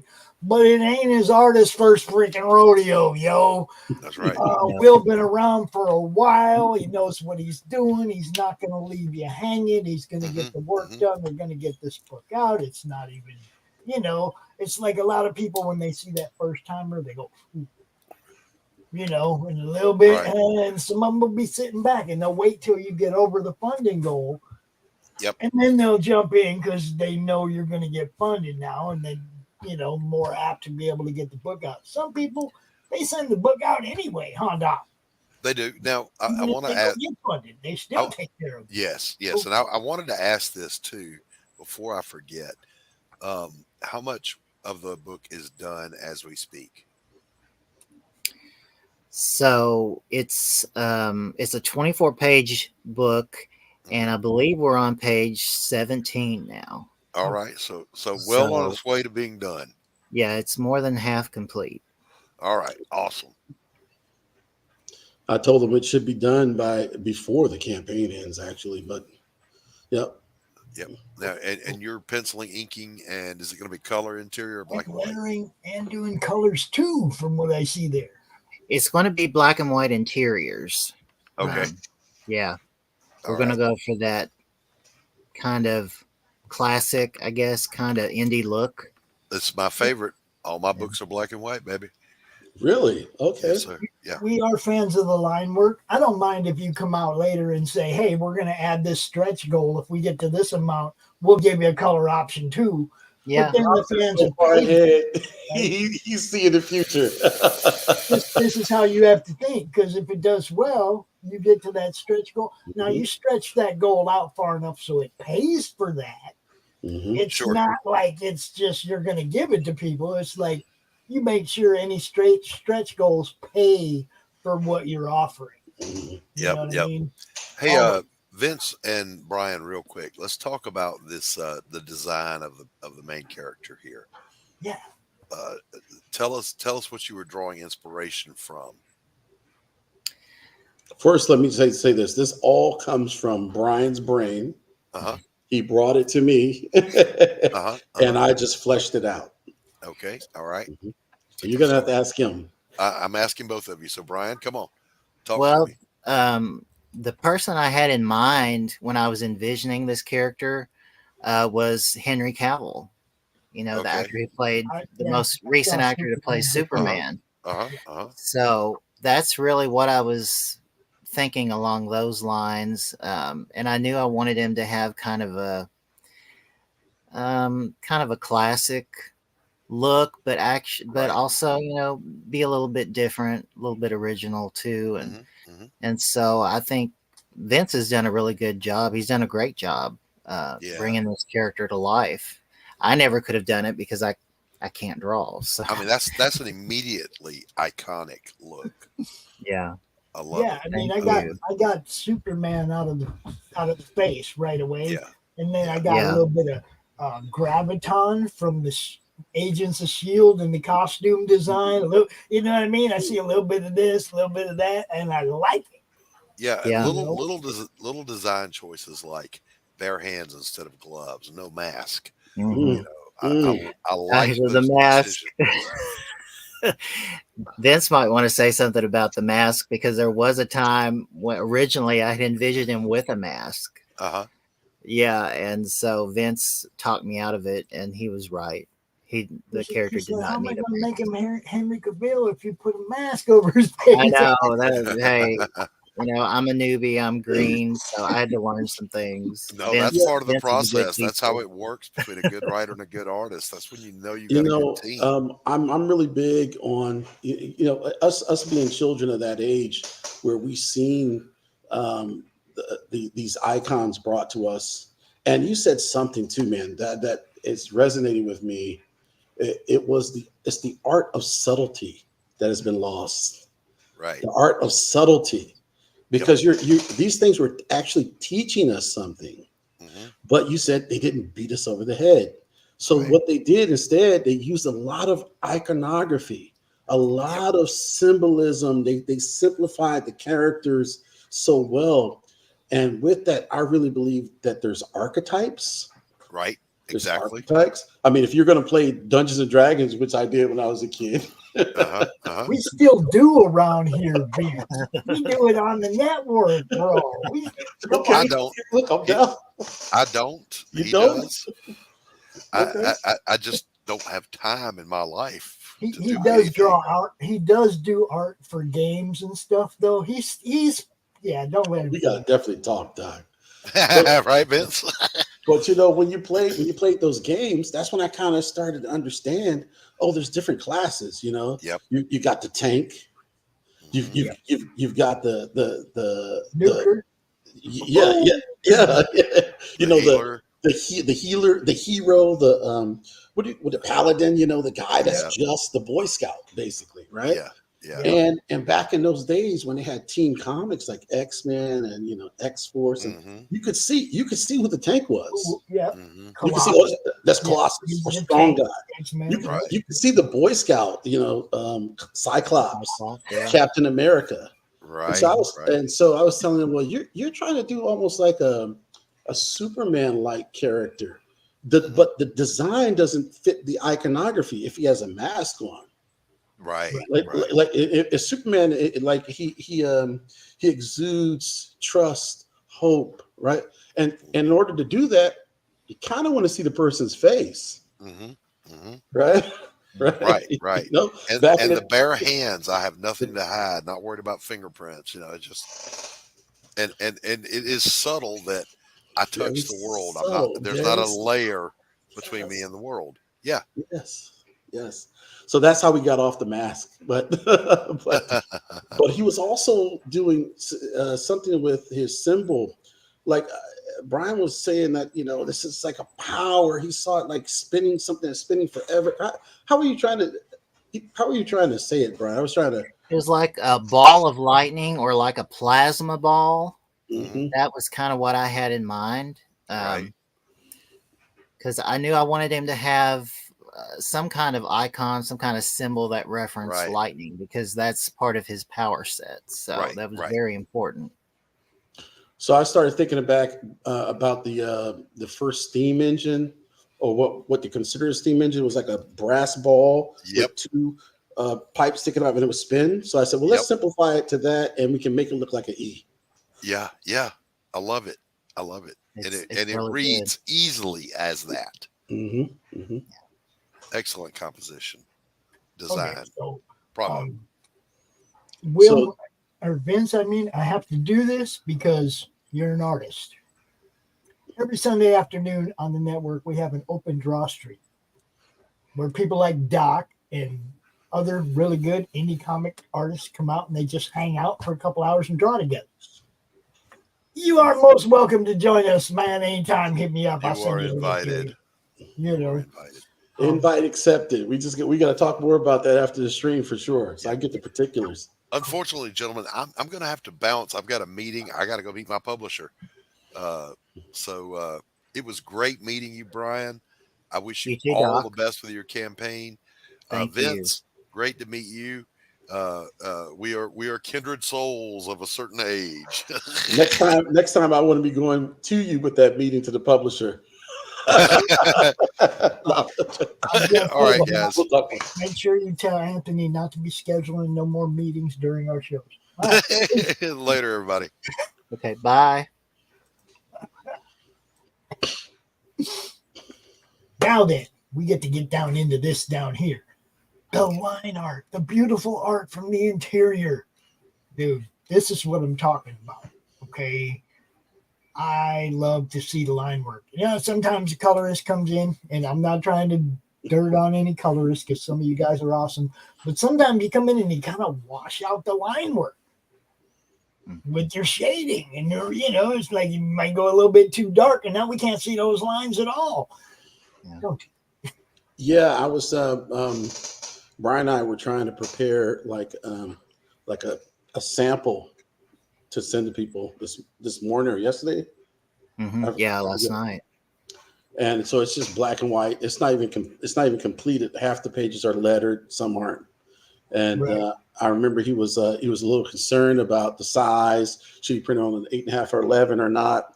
And I was trying to tell him, I was like, you know, back in the day when you sent out books like this, they used to be called ash cans.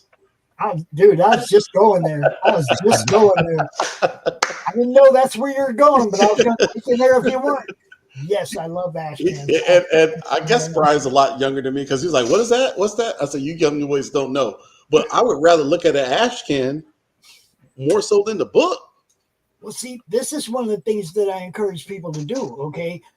You got a 24-page book, right? One of your stretch goals should be a 6-page ash can starting the next episode or next issue, right? Yeah. Now people bought your book, you made that stretch goal, they get an ash can letting them know kind of where the next one's going.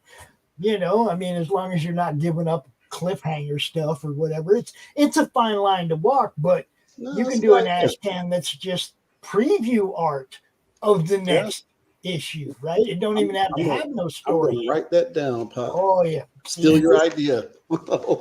Dude. Look, I've been doing this for so long. I've seen so many campaigns. I've talked to like 3,000 people on a show about their campaign before. Wow. I've seen stuff, man. I've offered ideas to people. Laurie Calcaterra, Path of the Pale Rider. She had a beautiful cover of Jude St. Clair playing poker on issue 2, right?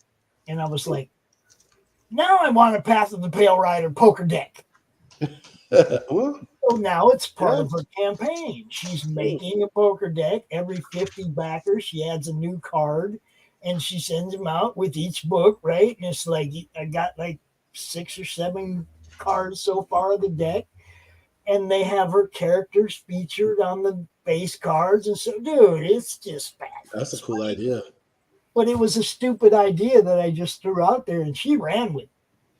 You know, I mean, things like that happen all the time. I know, Bryan, I'm going to tell you my experience. I don't know if you had any experience like this, but back in the day, like in the 90s, 80s, and 70s, because I read books from that time too.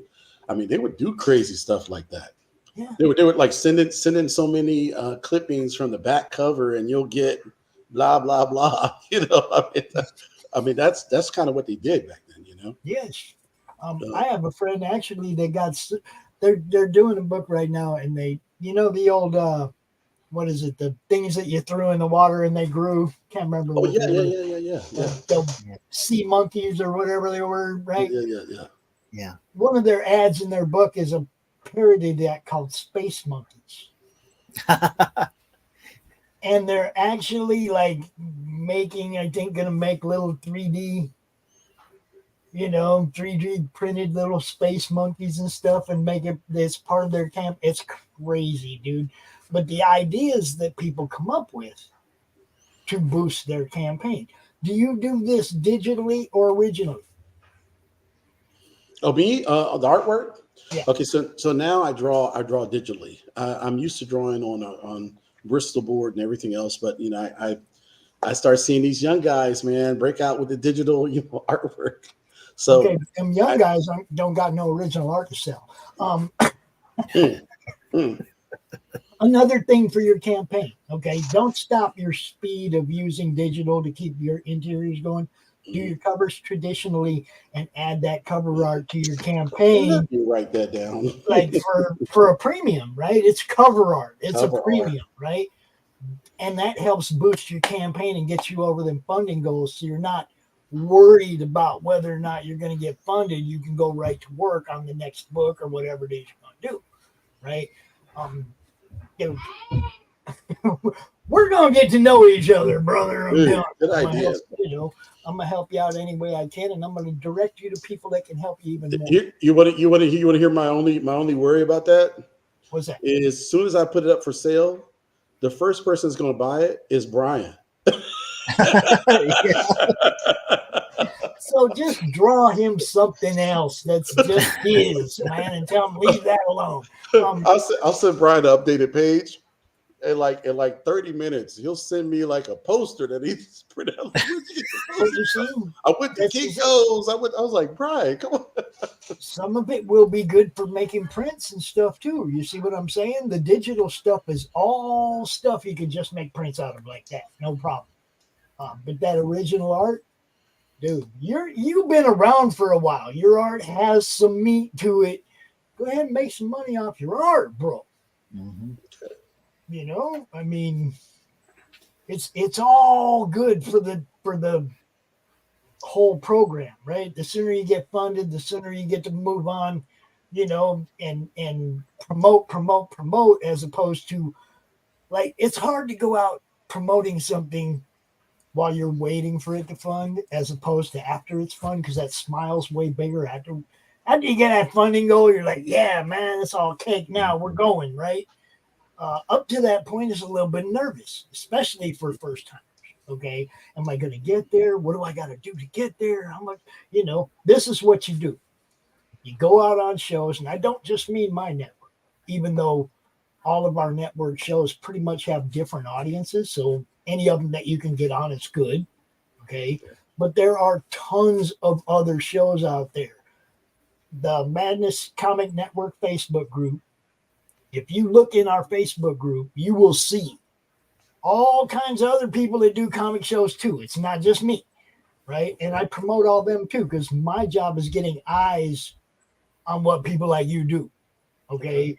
Right now, we're on Twitter, we're on Twitch, we're on Facebook on a couple of channels. We're on YouTube on a couple of channels.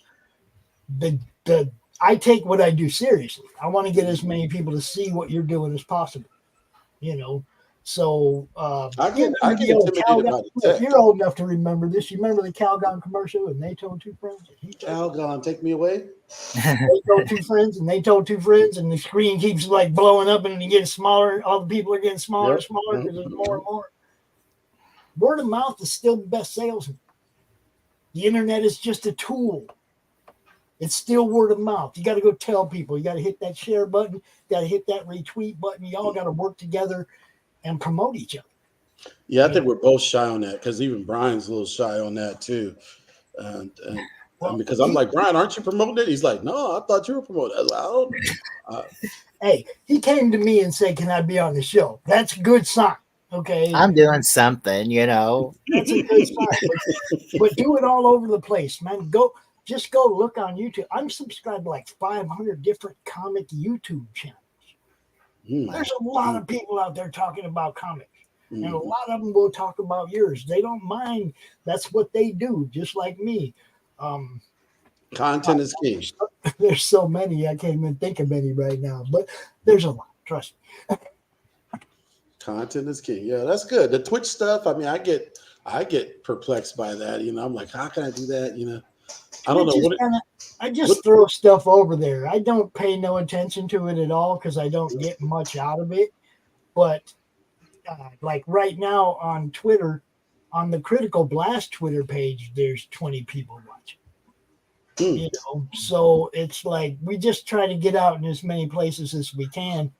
Well, if you're talking about mix, promoting yourself and promoting, what you think is great content, I'm gonna tell you why I was drawn to Bryan's work and why I think it's worth the promotion. Right, is because when I read his script, it felt like a literary writer, like a novels writer. When he said Chris Claremont, he's not joking. I don't think he understands how well he writes. So just take the page that you see right here, right? Right. The first 2 to 3 panels. It's simple. But read his words. This is what got me. Read his words. Roll up your sleeve, young man. This is going to sting a little. Classic. It's just classic. Then tell me.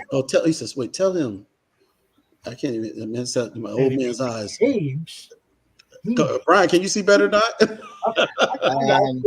It says that if he behaves, he might have sweets afterwards. Yes. Make sure he understands. Yeah. And he says, oh, he does, Mr. Griddle. All the villagers do. Yeah. What they don't understand is why you're so heavily armed. It's classic. And I would read X-Men, and I read Chris Claremont, and the way he approaches the story buildup, he approaches it by character, and not by story plot. You can see what's going on by what the characters are saying.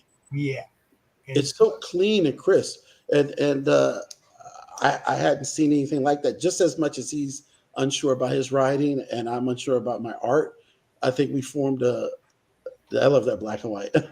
I think we formed a pretty cool union. I think. Well, see, right away, what you said, you thought it was something that was worth promoting. I think you're understating that. You saw something that was worth being part of.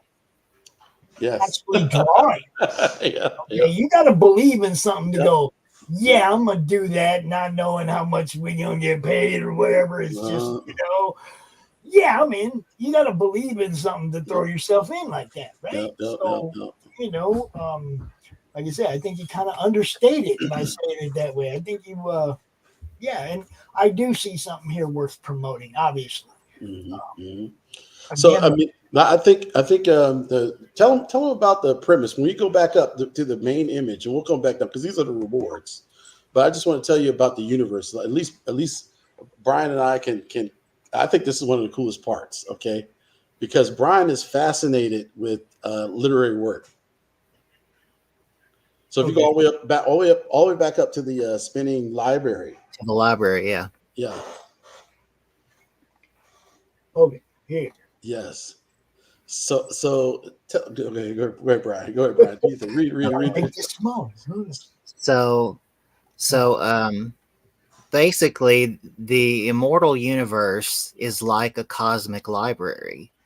You have all these different volumes, and in each book is a different story, different set of characters, different, sagas or whatever, but yet it's all whole different universe in each book, basically. And I really can't take credit for that because that was Vince's idea. He had the idea of the cosmic library, and I think it's a great idea. So instead of a regular multiverse where there's dimensions, no, the dimensions exist in each book in this cosmic library. So this first book that's being pulled is the Immortal. The Eternal. The Eternal. I'm thinking Immortal Universe is the Eternal. But there's other universes in different books. And you know how you can have crossover? Well, what can happen is books can fall out as you see they're flying around, and they can land on one another, and you can have crossover events. And maybe some books will actually be able to form bonds between the spines, bonds between paragraphs And this is how we formed our multiverse, and the Eternals being the first to debut from it. I thought it was pretty cool, especially since he's fascinated with, like, all great works like tell me some of the books that you brought to me, you brought to my attention that you were inspired by. Oh, like some of the literary works that I based some things on, like H.G. Wells's books, Jules Verne. Let's see, Bram Stoker, all those literary, those great, works of fiction. So all the characters are from those works of art, but they have been, what would you say, changed? They've been modernized. They've been kind of modernized. Got a different spin to them. They're not necessarily, married to that whole backstory, that whole history. We're taking some elements from those stories, from those characters, and we're just kind of doing our own thing with it. It's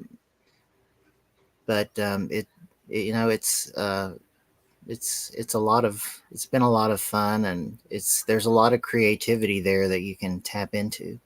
Mm-hmm. Look, are you going to open this up to other people to add stories to your universe? I mean, that's a possibility. You got a lot of library to fill up in there, bro. I know, yeah. So there's a lot of stories to tell. I've written several other scripts, so there are other characters to be introduced and other stories to tell. So there's definitely a lot of potential there. It's just, having the audience to support it. So that's we're just in the beginning stages right now. Mm-hmm.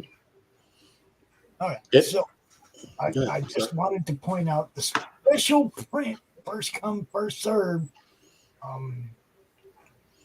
Over here, the special print. $12 print. Yeah. Does that come with the book or is the book? I believe that's the print edition, and I think it also comes with the digital as well. All right. So look, there it is right there, guys. $12. That's your deal. Special print. Go get it. If you want the poster print pack, oh dude, what you got? Is that like a trading card type setup there on that? It's basically like an info poster. It's just an oversized trading card, kind of. Mm-hmm. Yeah. And it's usually Indie Deck, which is my independent comic book collector card line. So it uses stats that the Indie Deck uses. Tell you how strong they are. Yeah. Okay, I'm gonna have you make an indie card deck for my character Crom. Yeah. I don't know if you know Crom or not, but I've heard of Crom. You heard of Crom? It may not be the Crom you think. This guy is Crom. Oh. No. What is he? He looks like a elf fairy like. He's an internet troll. I love it. Wait, hold on. Look, this is how he was born. Okay, the Madness Comic Network Facebook group used to be called Comic Related Madness, and we had a logo contest for the group. And Edwin Badillo won the contest with this logo, right? Internet troll. And right away, everybody wanted to know, what's the little green dude's name? Who is he? And we created a backstory for him and created the character. So is he like Mixoplex? Is he like Mixoplex? Or? He's kind of like that, but he has to be connected to the internet in any way. He can manipulate the internet, but not like real life, right? Like not out here. He can come hang out, like stand here next to me, his little 3 foot tall ass, right? Because we're on the internet, Talk to me, but he can't manipulate anything if he's not near Wi-Fi or. Oh, that is dope. But if he is near Wi-Fi and he sees your comic book and he thinks, oh man, that editor needs editing, and he goes in and changes your files after you've sent them to the printer, he's mischievous. He's not evil because he's got the nuke codes. He could just end us. Yo, Brian, I see an eternal villain down the road. That's what I mean. He's like he gets his entertainment watching us and manipulating us in little, fun ways, right? He don't want us to blow each other up, or he wouldn't have no TV to watch. You know what I mean? He's like, he manipulates the internet. So basically, your analogy would be the guy sitting in a room with all these TV monitors showing everything that's going on. And he sees something, he goes, "Oh no, that ain't gonna work. We're gonna have to do this instead," or whatever, and just having fun, right? He's just a mischievous little brainstorm. Okay, cool concept. I have to hold my tongue on brainstorming because that is amazing. But see, that's the whole thing. He was created by somebody who was just doing a drawing, drawing a logo. It wasn't creating a character. There was no forethought to it in any way. And it just kind of took off. People wanted to know what his name was. So we had a name, we had a contest in the group, and we put up some different. Do you know how you have you're supposed to be a living being, right? But right. You have this fictionalized version of you that's normally capitalized on all your like your driver's license or your court tickets or whatever, right? Yeah. So you have this incorporated version of you. What if there's a digital dead man of you comprised of all your data, all your social security numbers, where all the sites you have visited, and he has thousands of those puppets that he could. Oh, I can't touch you in the physical. But you know what? I got the straw man right here. He definitely can mess with stuff, that's connected or part of the internet, right? I mean, cool idea. He can take. We blame every thing, every technical thing that happens wrong in the network. We blame it on Crom. I love it. It's his fault. Crom, help us with our Kickstarter, Crom. it was funny because the name was just an acronym of the group, Comic Related Madness, Crom, right? It was just an acronym, right? And people loved it, so that went. It became Crom, and then I've had people write short stories that involve Crom with their characters and their universes because it's all on the internet. He can interact with anybody's universe, right? Great stuff, man. Look, it's fun. But I might have to do a special drawing of the Eternal and Crom together for some level on this Kickstarter. I probably have 100 different artist renditions of it. Okay, I've got just tons of pictures of Crom, man. It's ridiculous. This is one of the very first ones. We made a birthday card for somebody. Okay. Lovely. It just took off. It was weird, man. I'm definitely feeling it for real.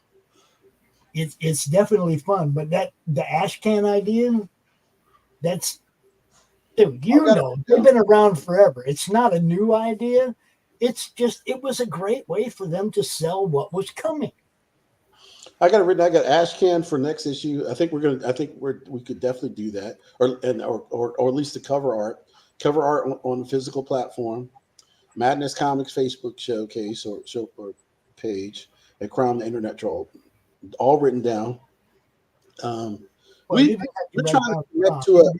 trying to connect to an artist that loves that black and white nostalgia, and I mean I don't know who you know, but as you go through the page, we've got posters, we've got the book, we got a deluxe edition that's going to show a lot of Brian's pre-work, some of my pre-work, like as we're trying to draw the character when he had a helmet, right? Now that's in the PDF version, right? This one? Nope. We're going to do a physical version of it too. Okay, cool. All right. Physical or PDF. Yeah. Do you remember there was a book Image put out, like Darker Image, or it was something where they showed like work behind the scenes? That's what we're going to show. Yeah. Right. I think I have one of those. Like, I think they were anniversary books. That Yeah. I think I got one or two of those. Mm-hmm. I'm like Brian. I have boxes of comics. I have filing cabinets full of comics. This wall is all boxes of comics. It's like, I'm a collector, man. Gotcha. So Yeah. the ash cans and stuff, that's from the old school collecting days. I think I even have like the wedding of Rick Jones. Oh wow, yeah.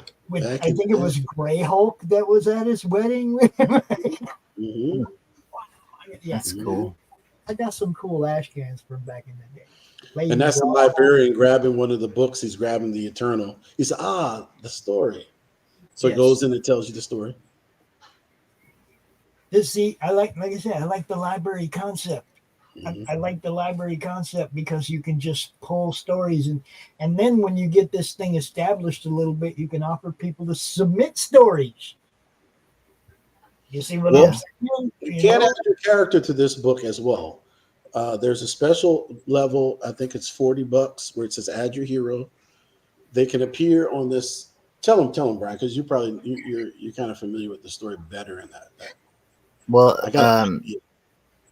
one of our villains in the story has a cork board, and the Eternals picture is on it, and so the idea is that other heroes' pictures are on it as well as their targets of the villains in the story. So they'll be displayed alongside the Eternal on this cork board.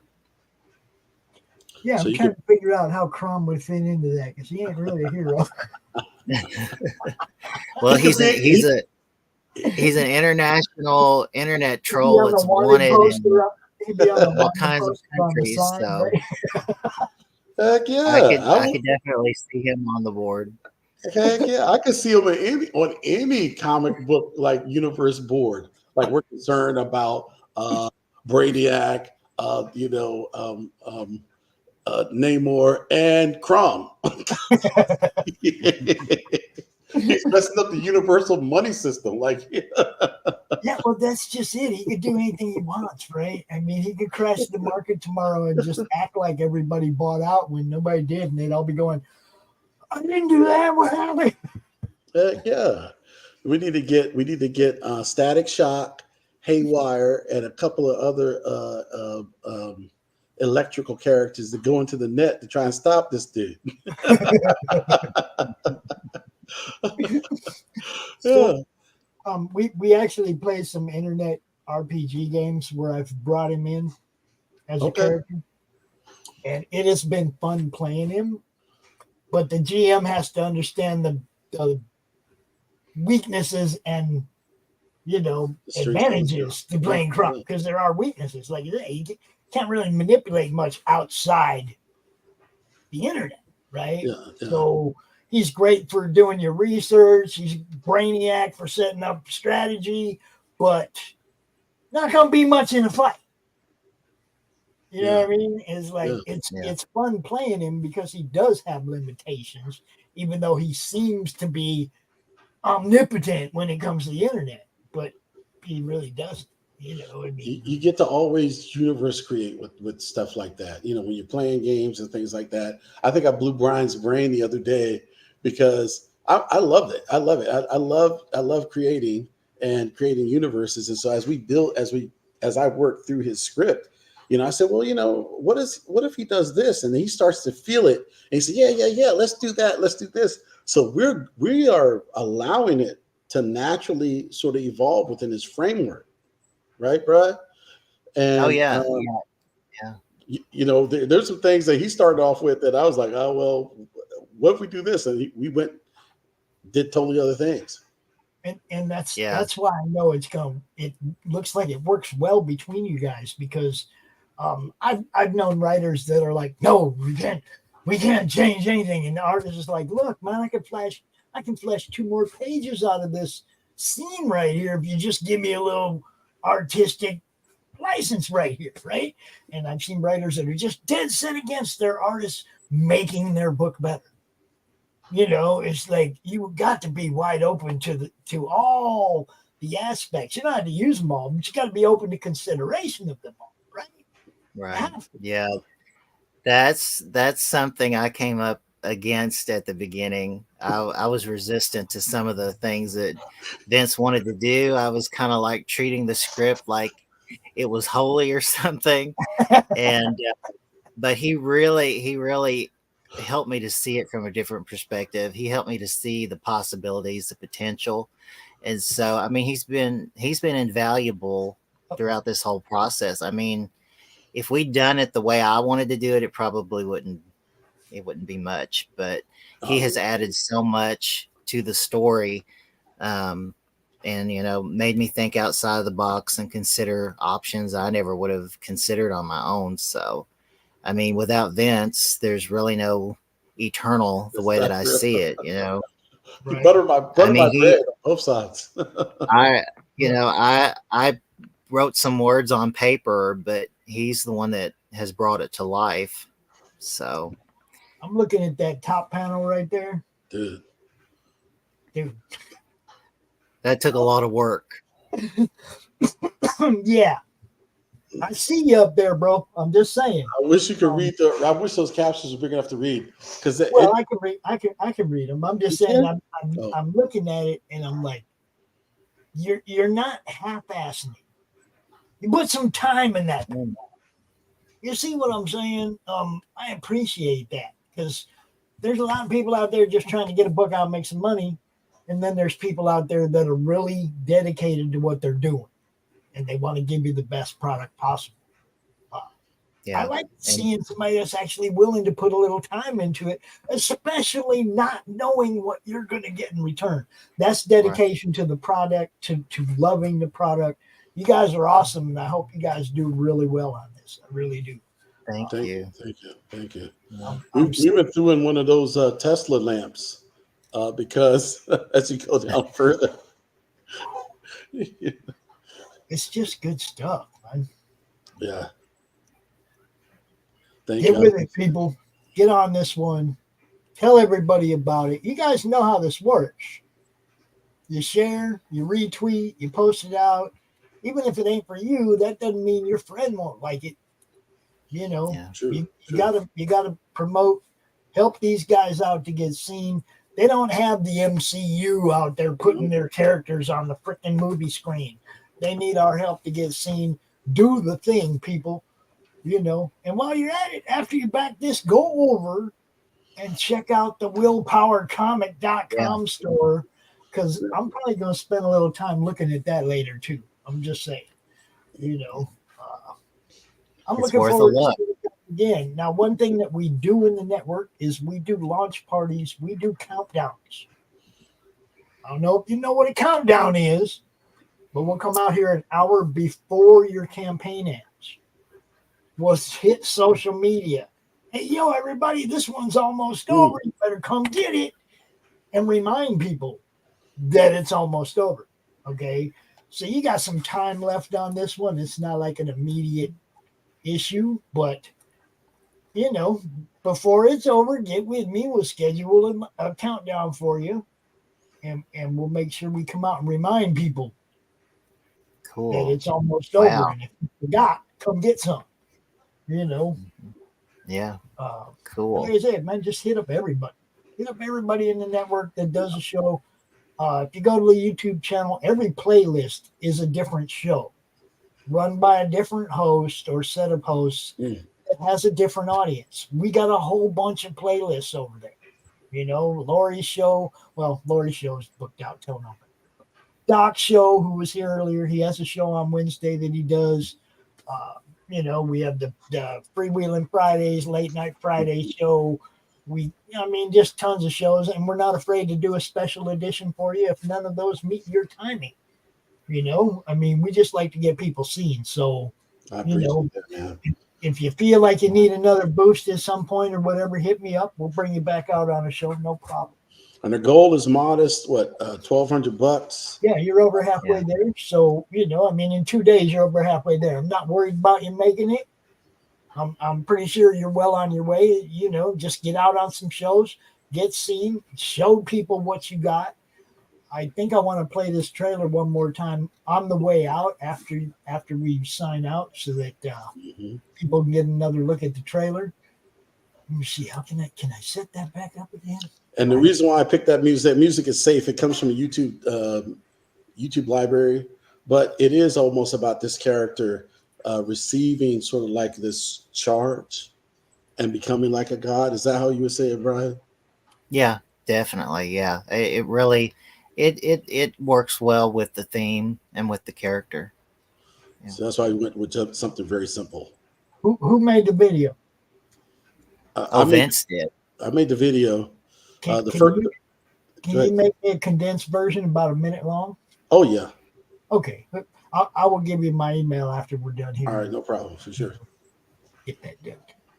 So one thing I got to say, or I have to make sure that you guys, if there was anything we didn't cover that you wanted to talk about or whatever, I never want somebody leaving the show going, man, I didn't get to talk about that, or I forgot that, or whatever. So take a minute. If there's something you wanted to cover that we didn't, by all means, man, the podium is yours.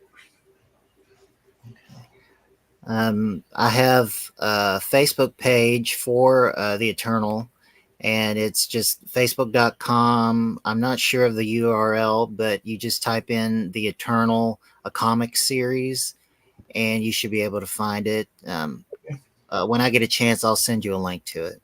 Oh, cool. And I'm always down to work with creators, especially if you are pledging to this Kickstarter. And I think we are looking to possibly grow, but it's going to take time. We got to prove that what we're doing has some validity, and by bringing it to life, you're allowing us to actually possibly help you and others, in doing this. Well, like I said, I seen Bryan was new, and one of the things I've always been known for is bringing new people out here and trying to help them get funded on that first campaign and get that leg up, Now, like the guy that was on the show with us, the previous guest, Sam, 5 years ago, we did that for Sam when he had one book. Wow. Actually, I think he had a game and a book, okay? But I didn't know much about the game at that time. But, he had one book, and we came out, and now he's just got all kinds of stuff, right? But that initial leg up, man, people like me, promoters, we can't just promote the big guys and go, yeah, I helped them. Look, they sold a whole bunch of books. No, you got to help everybody, man, because indie comics is a nation. It's not a state in a country. It's the whole freaking country. And, you guys, like I said, you don't have the MCU or the DC or Warner Brothers or anybody putting your stuff on the big screen. That's my job, right? Okay.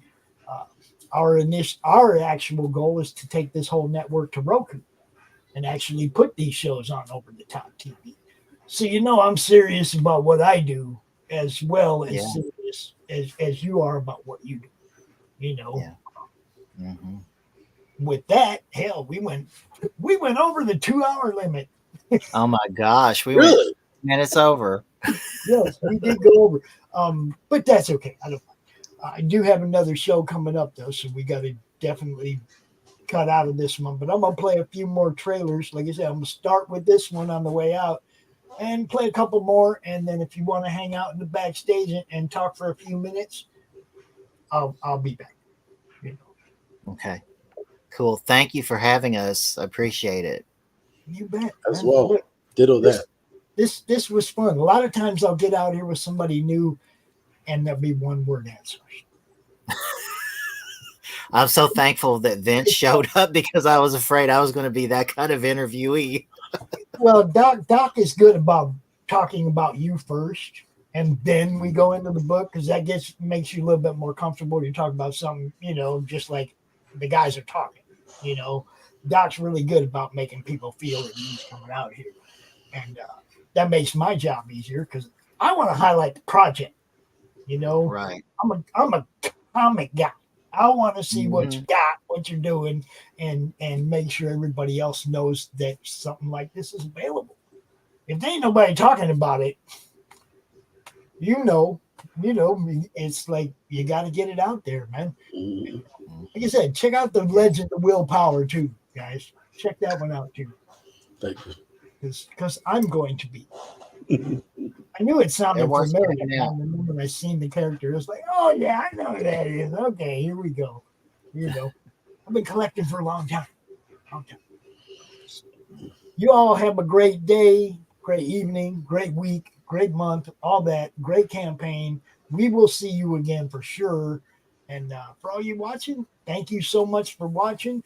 Go give this book a look, guys. Go give it a look. I think you're gonna find something you like up in here. And let's see, where is that? I'm gonna play this trailer again. Peace out, everybody. Thank you. Bye. Thanks.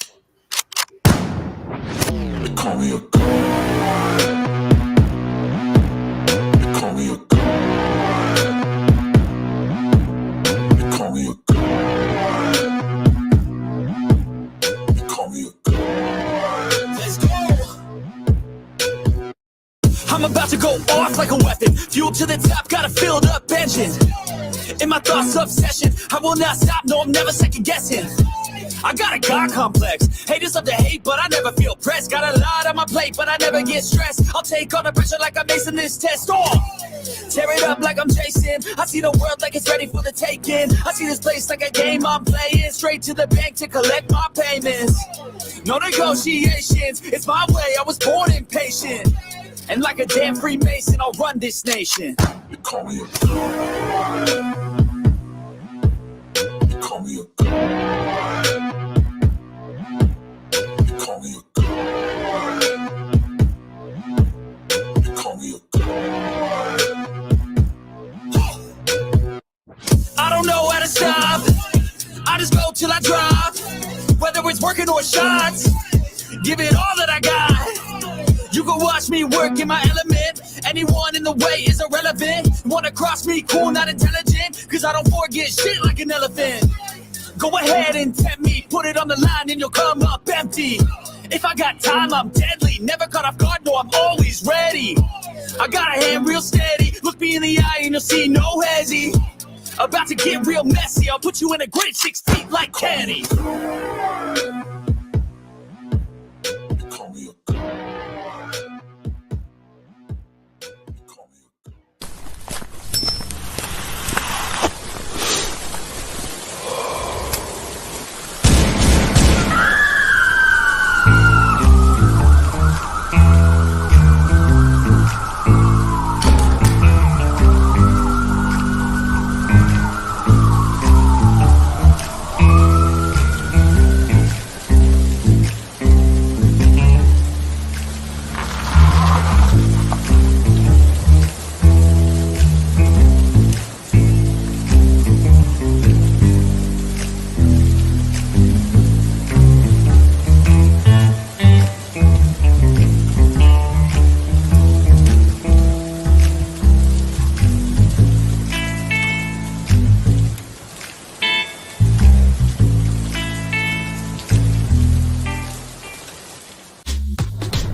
here, the writer and creator of numerous comic books and graphic novels, including Nightmare World, Tales of Mystery, Brave but Not Dead, all kinds of stuff. And I am super excited for you because you are getting to watch right now, right this moment, out of all the things we're going to be doing, you're getting to enjoy and revel in the Madness Comic Network. And that is awesome. Thank you for being here.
How do you end this thing? How do you put the where's the brakes on this bus? I forgot. Jazz hands. Jazz hands are done.